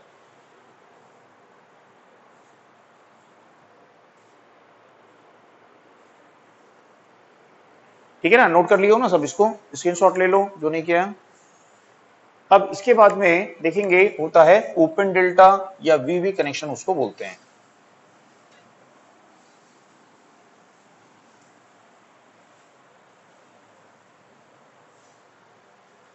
तो हेडिंग डालिए इसमें ओपन डेल्टा या वीवी कनेक्शन। तो ओपन डेल्टा या वीवी कनेक्शन का मतलब क्या होता है? तो जैसे कि हम देखें, ये हमारा डेल्टा ट्रांसफॉर्मर है,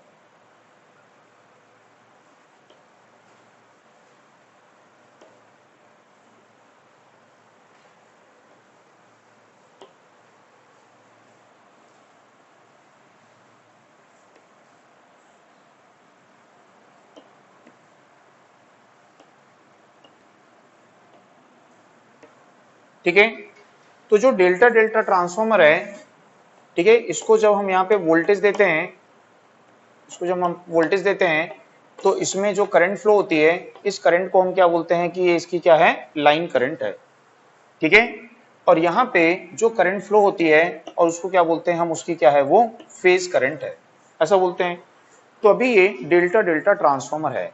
अब इस डेल्टा ट्रांसफॉर्मर में टोटल नंबर ऑफ कितने ट्रांसफॉर्मर होते हैं? 3 ट्रांसफॉर्मर होते हैं। जैसे कि ये आर फेज का ट्रांसफॉर्मर होगा, है ना, उसकी प्राइमरी सेकेंडरी होगी। ये वाई फेज का ट्रांसफॉर्मर होगा, उसकी प्राइमरी सेकेंडरी होगी। और ये बी फेज का ट्रांसफॉर्मर होगा, उसकी प्राइमरी और सेकेंडरी होगी। तो ये 3 फेज ट्रांसफॉर्मर है ना, 3 आर वाई बी 3 फेज के ट्रांसफॉर्मर है। तो यहाँ पे इसकी जो कैपेसिटी होगी, टोटल कैपेसिटी कितनी होगी? तो इन तीनों ट्रांसफॉर्मर की रेटिंग का क्या होती है, सम होती है। ठीक है, सपोज मान लीजिए ये ट्रांसफॉर्मर हमारा 10 केवी रेटिंग का है, ये ट्रांसफॉर्मर हमारा 10 केवी रेटिंग का है, और ये ट्रांसफॉर्मर भी हमारा क्या है, 10 केवी रेटिंग का है। तो टोटल कैपेसिटी ऑफ डेल्टा क्या होगी, यहाँ पे 30 केवी होगी। बस में आई, तो टोटल कैपेसिटी हो जाएगी इसकी 30 केवी हो जाएगी। तो ये डेल्टा ट्रांसफॉर्मर है। अब इस डेल्टा ट्रांसफॉर्मर में किसी एक फेज के ट्रांसफॉर्मर को हम क्या करते हैं, यहाँ पे रिमूव कर देते हैं। ठीक है, तो एक फेज के ट्रांसफॉर्मर को हमने क्या कर दिया, रिमूव कर दिया। अब ये क्या हो गया, यहाँ पे ओपन हो गया, ये भी क्या हो गया, ओपन हो गया, मतलब डेल्टा को हमने ओपन कर दिया। तो इसको क्या बोलेंगे, ओपन डेल्टा बोलेंगे। ठीक है, तो ओपन डेल्टा को कैसा दिख रहा है कनेक्शन, ये वी के समान, तो इसलिए इसको क्या बोलते हैं, वीवी कनेक्शन बोलते हैं। तो अब इसमें क्या होता है कि जो लाइन करंट थी, अब वही इस फेज में आएगी। तो अब पहले जो लाइन करंट थी वो फेज करंट नहीं थी, क्योंकि हमको पता है कि लाइन करंट क्या होती है, √3 टाइम्स ऑफ क्या होती है, फेज करंट होती है ना। लेकिन अब यहां से जो लाइन में आएगी वही फेज में आएगी, तो लाइन करंट और फेज करंट क्या हो जाते हैं, अब यहाँ पे इक्वल हो जाते हैं। ठीक है, तो इसके कारण अब यहाँ पे हम देखेंगे कि जो ये डेल्टा कनेक्शन है, जब ये ओपन हो गया है, ओपन डेल्टा हो गया है, तो इसकी कैपेसिटी क्या हो जाएगी, अब कम हो जाएगी। ठीक है, तो इसकी कैपेसिटी यहाँ पे कितनी हो जाती है, तो ओपन डेल्टा ट्रांसफार्मर की जो कैपेसिटी होती है वो डेल्टा ट्रांसफार्मर की कैपेसिटी का 57.7% होती है। तो ये आपको याद रखना है, ठीक है, कि ओपन डेल्टा की कैपेसिटी कितनी होती है, तो 57.7% ऑफ क्या होती है, डेल्टा कैपेसिटी होती है। तो पहले इसमें नोट करिए एक लाइन, उसमें लिखिए delta transformer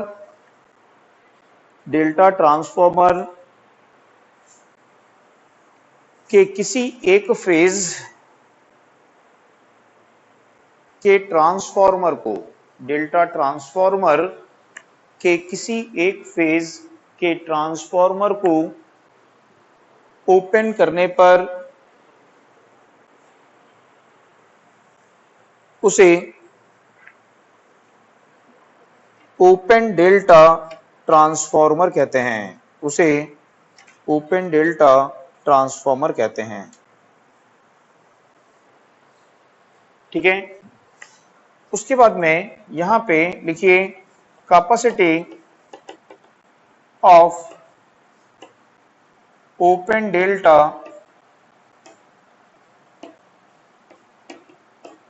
transformer is equal to होता है 57.7% ऑफ डेल्टा कैपेसिटी।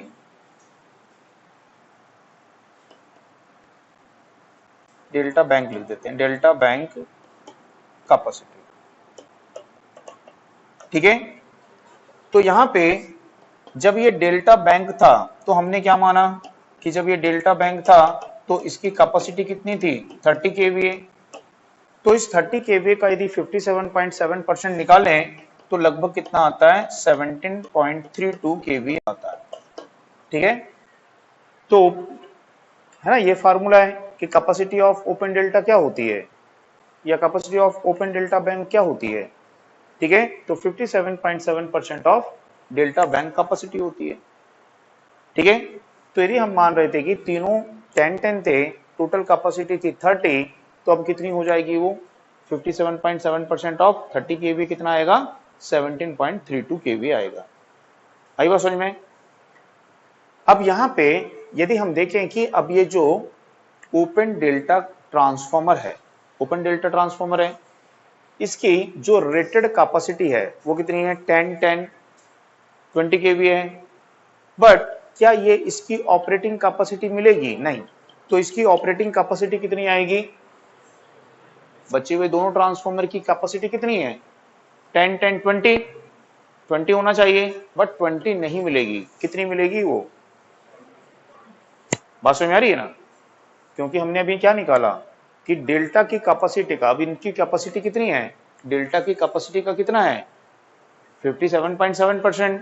तो हमारा आंसर ये आ रहा है ना। तो जब हमने माना कि ये ट्रांसफार्मर 10-10 मतलब 20 के हैं, तो इनकी कैपेसिटी 20 होनी चाहिए एक रिमूव करने के बाद में। बट एक रिमूव करने के बाद में इनकी कैपेसिटी 20 नहीं है, इनकी कैपेसिटी क्या हो जाती है, 20 से कम हो जाती है। तो कितनी हो गई, 17.32। तो यदि हम निकालें कि ये 17.32 इस 20 केवीए का कितना परसेंट होगा, तो वो आएगा 86.6% आएगा। आई बात समझ में। तो यदि बोलता है कि ओपन डेल्टा बैंक की जो ऑपरेटिंग कैपेसिटी होती है, ऑपरेटिंग कैपेसिटी होती है वो कितनी होती है, तो उसकी रेटेड कैपेसिटी का कितना होती है, वो 86.6% होती है। भाई समझ में। तो हम यहां पर बोल सकते हैं कि कैपेसिटी ऑफ, ठीक है, open delta bank, open delta bank, open delta यानी वीवी, क्या बोलेंगे, रेटेड कैपेसिटी, इसको बोलते हैं रेटेड, नहीं इसको बोलेंगे ऑपरेटिंग। अपन क्या निकाल रहे हैं, operating capacity of open delta bank, ठीक है। तो ये क्या होगी, तो ये होगी 86.6% of rated capacity of open delta bank.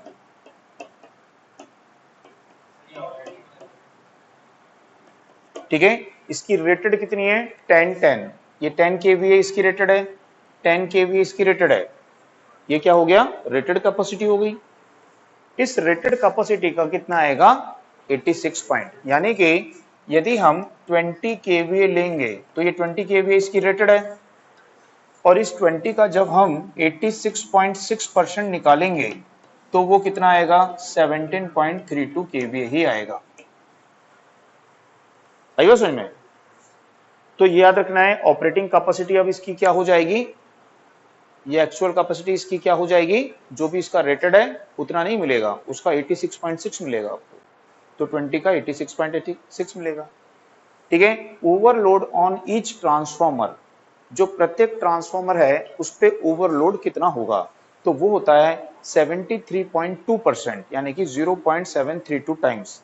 ठीक है, तो यहां पे अब ये क्या पूरा कैलकुलेशन है, अब कैलकुलेशन नहीं बता रहा हूं आपको, क्योंकि क्या है ना, समय नहीं है ना अपने पास, अब आपका डेट आ गया है, अब सिर्फ पॉइंट्स हैं, ये इंपोर्टेंट पॉइंट्स हैं, है ना। यदि आएगा एग्जाम में तो आप उसको याद रखिए। ठीक है, तो यहां पे देखेंगे overload, overload on each transformer in VV bank, तो ओपन डेल्टा बैंक के प्रत्येक ट्रांसफॉर्मर पर कितना ओवरलोड होगा।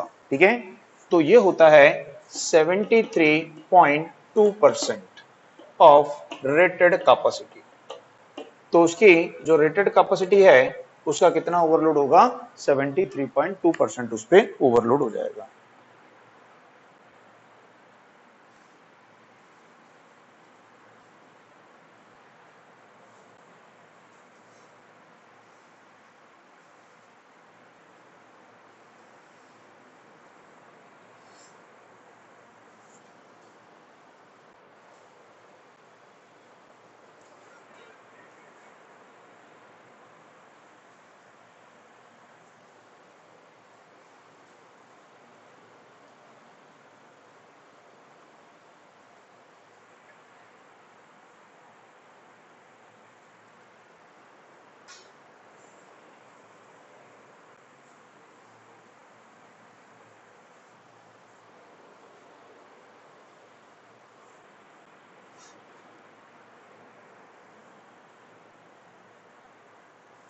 हो गया, नोट कर लिए। अब उसके बाद में नेक्स्ट के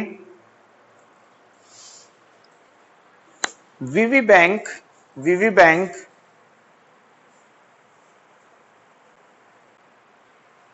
का एवरेज पावर फैक्टर लोड के पावर फैक्टर से लेस होता है, कम होता है। वीवी बैंक का ऑपरेटिंग पावर फैक्टर या एवरेज पावर फैक्टर लोड के पावर फैक्टर से लेस होता है, कम होता है।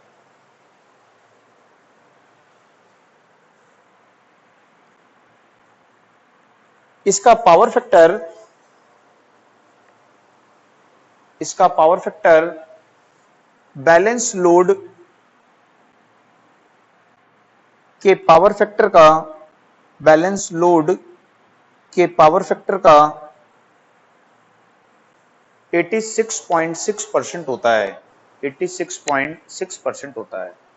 तो बैलेंस लोड पर जो भी लोड का पावर फैक्टर होगा, ठीक है, उसका 86.6% इसका पावर फैक्टर रहेगा। नेक्स्ट की लोड इंक्रीज करने पर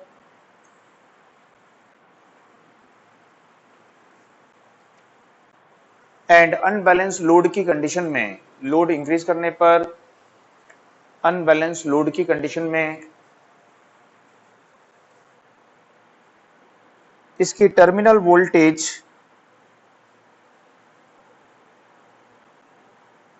अनबैलेंस्ड होती है, इसकी टर्मिनल वोल्टेज अनबैलेंस्ड होती है।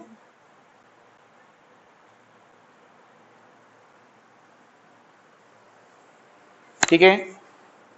दूसरा, ये जो दो ट्रांसफॉर्मर हैं, रिमेनिंग जो 2 ट्रांसफॉर्मर हैं, ठीक है, वो कितनी पावर लोड को डिलीवर करेंगे, लोड को कितनी पावर ये सप्लाई करते होंगे।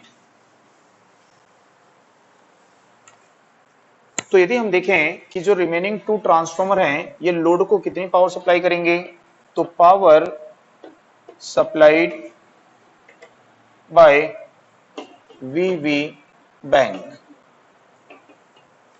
तो यहां पे डिपेंड करता है लोड के पावर फैक्टर पे, ठीक है। तो output power of remaining both transformer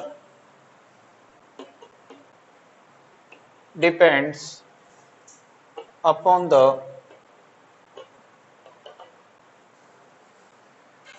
load power factor, depends upon the load power factor, ठीक है। तो यदि हम देखेंगे कि फर्स्ट केस कि दोनों ट्रांसफॉर्मर की जो पावर होगी वो क्या होगी, तो फर्स्ट ट्रांसफॉर्मर की आउटपुट पावर है, ये फर्स्ट ट्रांसफॉर्मर की जो आउटपुट पावर है केवीए कॉस 30 माइनस 5, ठीक है। तो दूसरे की जो पावर होगी वो होगी यहाँ पे केवीए कॉस 30 प्लस 5 होगी, जहां पे 5 क्या होता है सबको पता है, पावर फैक्टर एंगल होता है, ठीक है। यदि हम बोलेंगे कि यूनिटी पावर फैक्टर लोड है यहाँ पे, तो 5 की वैल्यू क्या होगी 0, यूनिटी पावर फैक्टर लोड पे 5 की वैल्यू क्या होती है 0, तो दोनों ट्रांसफॉर्मर की पावर क्या होगी यहाँ पे इक्वल होगी, ठीक है। दोनों ट्रांसफॉर्मर की पावर क्या होगी इक्वल होगी। तो यूनिटी पावर फैक्टर के लोड पे दोनों ट्रांसफॉर्मर इक्वल पावर क्या करेंगे डिलीवर करेंगे। इस समय इसका जो पावर फैक्टर होगा, इसका जो ऑपरेटिंग पावर फैक्टर होगा, तो operating power factor of transformer क्या होगा, तो cos 30, और cos 30 की वैल्यू क्या होती है √3/2, यानी क्या होती है 0.866 होती है। तो अभी हम लिखे थे कि यहाँ पे जो ट्रांसफॉर्मर होते हैं इनका जो एवरेज पावर फैक्टर होता है, वो एवरेज पावर फैक्टर कितना होता है, बैलेंस लोड के पावर फैक्टर का क्या होता है 0.866। यदि यूनिटी पावर फैक्टर है, लोड बैलेंस है, तो पावर फैक्टर एंगल 0 रखने पर आपको पावर फैक्टर कितना मिलेगा cos 30 मिलेगा। तो cos 30 क्या होता है 0.866 होता है, इसलिए वो पॉइंट वहां पे लिखे, ठीक है। अब यदि अपने को पता है कि लोड क्या होगा इंक्रीज होगा, तो दोनों में पावर का डिस्ट्रीब्यूशन कैसा हो जाएगा अनबैलेंस हो जाएगा, है ना। या फिर पावर फैक्टर हमारा क्या होता है मिसमैच होता है, मतलब पावर फैक्टर क्या होता है इंक्रीज होता है, पावर फैक्टर नहीं बोलेंगे, पावर फैक्टर एंगल इंक्रीज होता है, पावर फैक्टर क्या होता है डिक्रीज होता है, तो दोनों ट्रांसफॉर्मर की आउटपुट पावर क्या हो जाएगी चेंज हो जाएगी, ठीक है। जैसे कि हम बोलेंगे यदि पावर फैक्टर एंगल जो है, ठीक है, वो कितना है यहाँ पे 30 डिग्री है, यानी कि आपका जो पावर फैक्टर है cos 30 यानी कि 0.866 है। तो इस पावर फैक्टर पे क्या होगा, तो इस पावर फैक्टर पे जो W1 है इसकी जो पावर होगी वो W2 की पावर का क्या हो जाएगी दुगुना हो जाएगी। तो दोनों ट्रांसफार्मर जो हैं अब इक्वल लोड शेयर नहीं करेंगे, एक ट्रांसफार्मर ओवरलोड होगा और दूसरा ट्रांसफार्मर क्या करेगा वहां पे कम लोड सप्लाई करेगा, ठीक है। तो इस प्रकार से जो पावर है वो यहाँ पे क्या होगी इक्वल शेयर नहीं होगी, इक्वली डिस्ट्रीब्यूट नहीं होगी, ठीक है ना। तो ये सब बहुत रेयर आता है। मेन आपको क्या पूछेगा कैपेसिटी ऑफ ट्रांसफार्मर क्या हो जाता है, तो ओवरलोड कितना हो जाता है ना, इस तरह के क्वेश्चन आपको उसमें पूछ सकता है।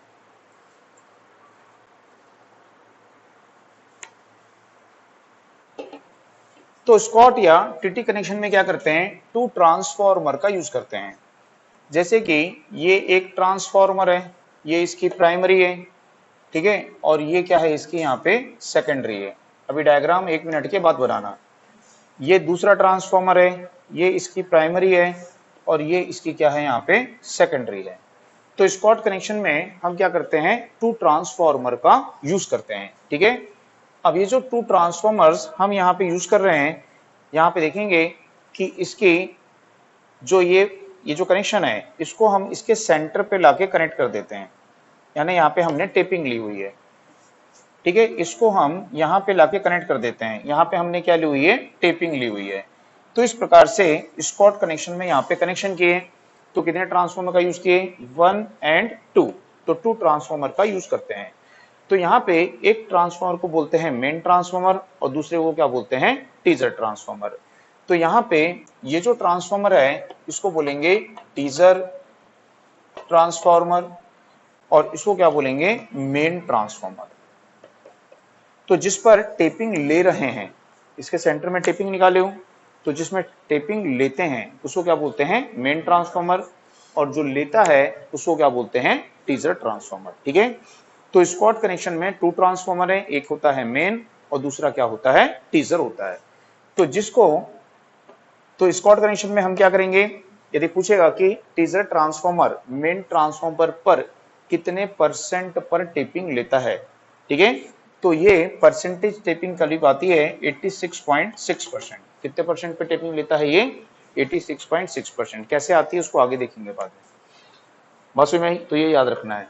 दूसरा यहाँ पे देखेंगे स्क्वाड कनेक्शन में 2 ट्रांसफॉर्मर का यूज करके यहाँ पे क्या दोगे, 3 फेज इनपुट दोगे और यहाँ पे क्या मिलेगा आपको, 3 फेज आउटपुट प्राप्त होगा।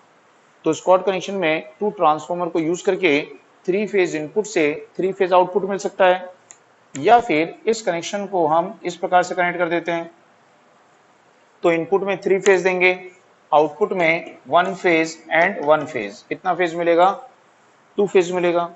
तो 3 फेज इनपुट से क्या मिलेगा, 2 फेज आउटपुट मिलेगा। या इधर इनपुट देते हैं तो 2 फेज इनपुट से 3 फेज क्या मिलेगा, आउटपुट मिलेगा। तो स्क्वाड कनेक्शन में 2 ट्रांसफॉर्मर को यूज करके 3 फेज इनपुट से 3 फेज आउटपुट, 3 फेज इनपुट से 2 फेज आउटपुट, या 2 फेज इनपुट से 3 फेज आउटपुट प्राप्त कर सकते हैं। ये तो समझ में आया। तो पहले इसमें नोट करिए, पहले उसमें लिखिए स्क्वाड कनेक्शन में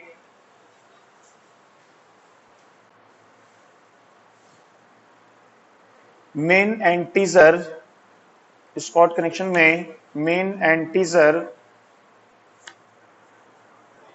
2 ट्रांसफॉर्मर का यूज करते हैं, 2 ट्रांसफॉर्मर का यूज करते हैं, मेन एंड टीजर 2 ट्रांसफॉर्मर का यूज करते हैं।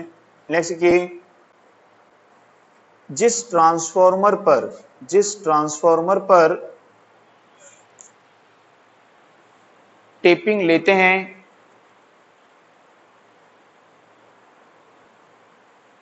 वह मेन, जिस ट्रांसफॉर्मर पर टेपिंग लेते हैं वह मेन एंड अदर, और दूसरा एंड अदर टीजर ट्रांसफॉर्मर कहलाता है, एंड अदर टीजर ट्रांसफॉर्मर कहलाता है। नेक्स्ट की टीजर ट्रांसफॉर्मर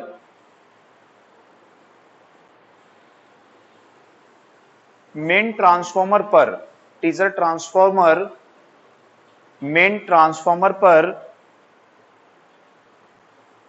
86.6% पर 86.6% पर टेपिंग लेता है। तो इसको याद रखना है, ठीक है, टीजर ट्रांसफॉर्मर मेन ट्रांसफॉर्मर पर 86.6% पर टेपिंग लेता है। ठीक है, नेक्स्ट की नेक्स्ट पॉइंट, स्क्वाड कनेक्शन में 2 ट्रांसफॉर्मर को यूज करके, स्क्वाड कनेक्शन में 2 ट्रांसफॉर्मर को यूज करके ये लिखिए 3 फेज इनपुट से 3 फेज आउटपुट, या 3 फेज इनपुट से 2 फेज आउटपुट, या 2 फेज इनपुट से 3 फेज आउटपुट प्राप्त कर सकते हैं। 3 फेज इनपुट से 3 फेज आउटपुट, 3 फेज इनपुट से 2 फेज आउटपुट, या 2 फेज इनपुट से 3 फेज आउटपुट प्राप्त कर सकते हैं।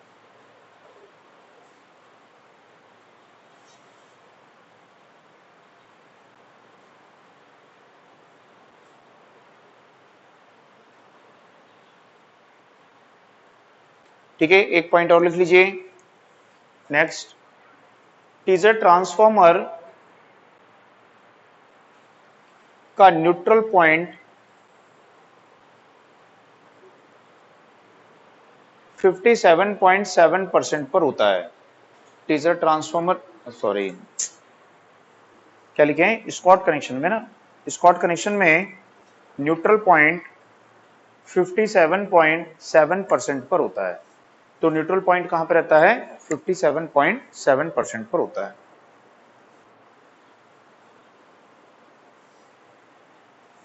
ठीक है, तो ये हो गया अपना न्यूट्रल पॉइंट। एक और लिखिए पॉइंट,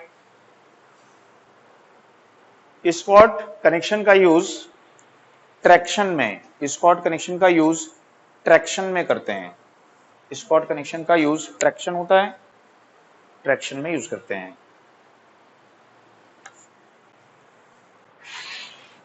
ठीक है, अब इसमें होता क्या है कि जैसे यहां पे देखें,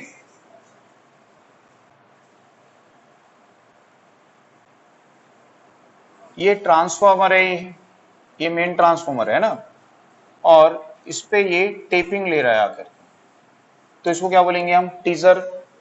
ये प्राइमरी हो गई, ये मेन ट्रांसफॉर्मर है, और इस पर ये क्या कर रहा है, यहाँ पे आकर के टेपिंग ले रहा है, तो ये क्या हो गया, टीजर हो गया, सेकेंडरी हो गई। अब यदि हम यहाँ पे समझने के लिए वोल्टेज की एक ऐसी वैल्यू लेते हैं जिसको परसेंटेज में एक्सप्रेस करना बहुत आसान होता है, तो वैल्यू होती है 100। ठीक है, तो यदि हम यहाँ पे 100 वोल्ट देते हैं और यहाँ पे N1 और N2 की वैल्यू हमने क्या रखी हुई है, इक्वल, यानी ट्रांसफॉर्मेशन रेशियो हमने क्या रखा हुआ है, वहां पे 1 रखा हुआ है। ठीक है, तो इस वाइंडिंग के अक्रॉस यहाँ पे कितनी वोल्टेज आएगी, 100। इसके अक्रॉस कितनी वोल्टेज आएगी, 100, और यहां से यहां कितनी वोल्टेज आएगी, 100 आएगी। तो सेम वोल्टेज आपको यहां मिलेगी, यहां पे कितनी मिलेगी आपको, 100 वोल्ट, यहां पे कितनी मिलेगी आपको, 100 वोल्ट, और यहां पे कितनी मिलेगी आपको, ये 100 वोल्ट मिलेगी। ठीक है, तो यदि अपन देखें कि ये क्या बन जाएगा, एक इक्विलैटरल ट्रायंगल बन जाएगा, एक समबाहु त्रिभुज बन जाएगा, जिसकी तीनों साइड्स कैसी हैं, आपस में इक्वल हैं, और ईच साइड जो है वो कितने वोल्ट की है, यहाँ पे 100 वोल्ट की है। ठीक है, तो यहां से इसका क्या लेंगे, एल्टीट्यूड। ठीक है, क्या बोलते हो उसको, माध्यिका बोलते हो, मीडियन एल्टीट्यूड, इसकी ऊंचाई है, ये हाइट है। ठीक है, तो यदि इसकी हाइट हम निकालें तो हमको क्या मिल जाएगा, तो हमको potential difference across this one. ठीक है, यानी कि कौन सा ट्रांसफॉर्मर है, ये टीजर ट्रांसफॉर्मर है, तो टीजर ट्रांसफॉर्मर के अक्रॉस पोटेंशियल डिफरेंस हमको यहाँ पे मिल जाएगा। ठीक है, तो हम यहाँ पे देखेंगे एल्टीट्यूड ऑफ इक्विलैटरल ट्रायंगल। ठीक है, तो इसकी वैल्यू क्या होती है, तो इसकी वैल्यू होती है √3/2 इंटू क्या होती है, साइड। ठीक है, तो भुजा गुणित क्या होता है, √3/2, ये इसका एल्टीट्यूड है, ये एल्टीट्यूड की वैल्यू होती है। तो इसकी भुजा कितनी है, 100 है, √3/2 की वैल्यू कितनी आती है, 0.866 इंटू 100, तो कितना आएगा, 86.6 वोल्ट आएगा। यानी कि ये जो लेंथ यहां से यहां तक मिल रही है, इस लेंथ की वैल्यू कितनी होगी, 86.6 वोल्ट होगी। ठीक है, तो हम देखेंगे कि यहाँ पे जो पोटेंशियल डिफरेंस होगा, यहाँ तो 100 मिल रहा है, यहाँ 100 दे रहे हैं, बट यहाँ पे क्या 100 होगा, नहीं, तो यहाँ पे कितना होगा, 86.6 वोल्ट होगा। ठीक है, तो ये कौन सा ट्रांसफॉर्मर, टीजर, कहाँ पे आके कनेक्ट हुआ है, इसके सेंटर में, सेंटर में कनेक्ट है, बट कितनी वोल्ट मिल रही है, 86.6 वोल्ट। तो इसलिए बोला कि टीजर ट्रांसफॉर्मर मेन ट्रांसफॉर्मर पे जब टेपिंग ले रहा है, वो कितने परसेंट पे ले रहा है, 86.6% पे ले रहा है। ठीक है, अब यदि हमको इसका क्या निकालना होता है, न्यूट्रल पॉइंट निकालना होता है, तो न्यूट्रल पॉइंट निकालने के लिए हमको क्या निकालना पड़ेगा, कि जो ये माध्यिकाएं होती हैं, ठीक है, यहाँ पे ये तीनों माध्यिकाएं यानी तीनों मीडियंस आपकी लेनी पड़ेगी। ये एक मीडियन हो गया, ये मीडियन, ये इस पॉइंट पे क्या कर रही हैं, एक दूसरे को इंटरसेक्ट कर रही हैं, तो ये जो पॉइंट होगा, ये पॉइंट क्या कहलाएगा, इसका तो जो मीडियन होती हैं, माध्यिकाएं होती हैं, वो किस रेशियो में एक दूसरे को डिवाइड करती हैं? तो वो 2:1 के रेशियो में डिवाइड करती हैं। ठीक है, तो यदि हम इस वोल्टेज को निकालेंगे तो ये क्या हो जाएगी? एक फेज वोल्टेज हो जाएगी, ये दूसरी फेज वोल्टेज हो जाएगी और ये तीसरी फेज वोल्टेज हो जाएगी। ठीक है, तो इस फेज की वोल्टेज कैसे निकालेंगे? Line conductor with respect to neutral phase voltage होती है, तो हमको क्या मिल जाएगा? ये न्यूट्रल पॉइंट मिल जाएगा। तो इस न्यूट्रल पॉइंट को कैसे निकालोगे? टोटल लेंथ का कितना होगा? ये 2/3 होगा। टोटल लेंथ का कितना होगा? 2/3। ये कितना है? 2 है। ये कितना है? 1 है। तो टोटल कितना हुआ? 3। और ये 3 का कितना भाग है? ये 2 भाग है। तो टोटल लेंथ का कितना हो जाएगा? 2/3। तो यदि हम इसको बोल रहे हैं ये है A, ये है A, ये है B, ये है C, ये है A, ये है B, ये है C, तो VAN, VBN एंड VCN की वैल्यू क्या होगी? तो इसको मान लो AD, तो AD का कितना होगी? वो 2/3 होगी। और AD की जो वैल्यू है, ये AD की वैल्यू किसके इक्वल है? तो ये है 86.6 बाई 2/3। तो जब इसको डिवाइड करेंगे तो ये लगभग वैल्यू कितनी आएगी आपके पास में? ठीक है, तो हम क्या बोलेंगे कि यहाँ पे जो पोटेंशियल डिफरेंस मिलेगा आपको, ये पोटेंशियल डिफरेंस कितना होगा? 57.7 वोल्ट होगा। तो हम क्या बोलेंगे? न्यूट्रल कितने परसेंट पे है? 57.7% पे है। ठीक है, तो न्यूट्रल पॉइंट कितने परसेंट पे होता है? 57.7 पे होता है। ठीक है, तो इसको नोट कर लो, समझने के लिए है। बाकी तो लिखाया हूं आपको, वो याद रखना है ना? जो लिखाया हूं वो याद रखना है।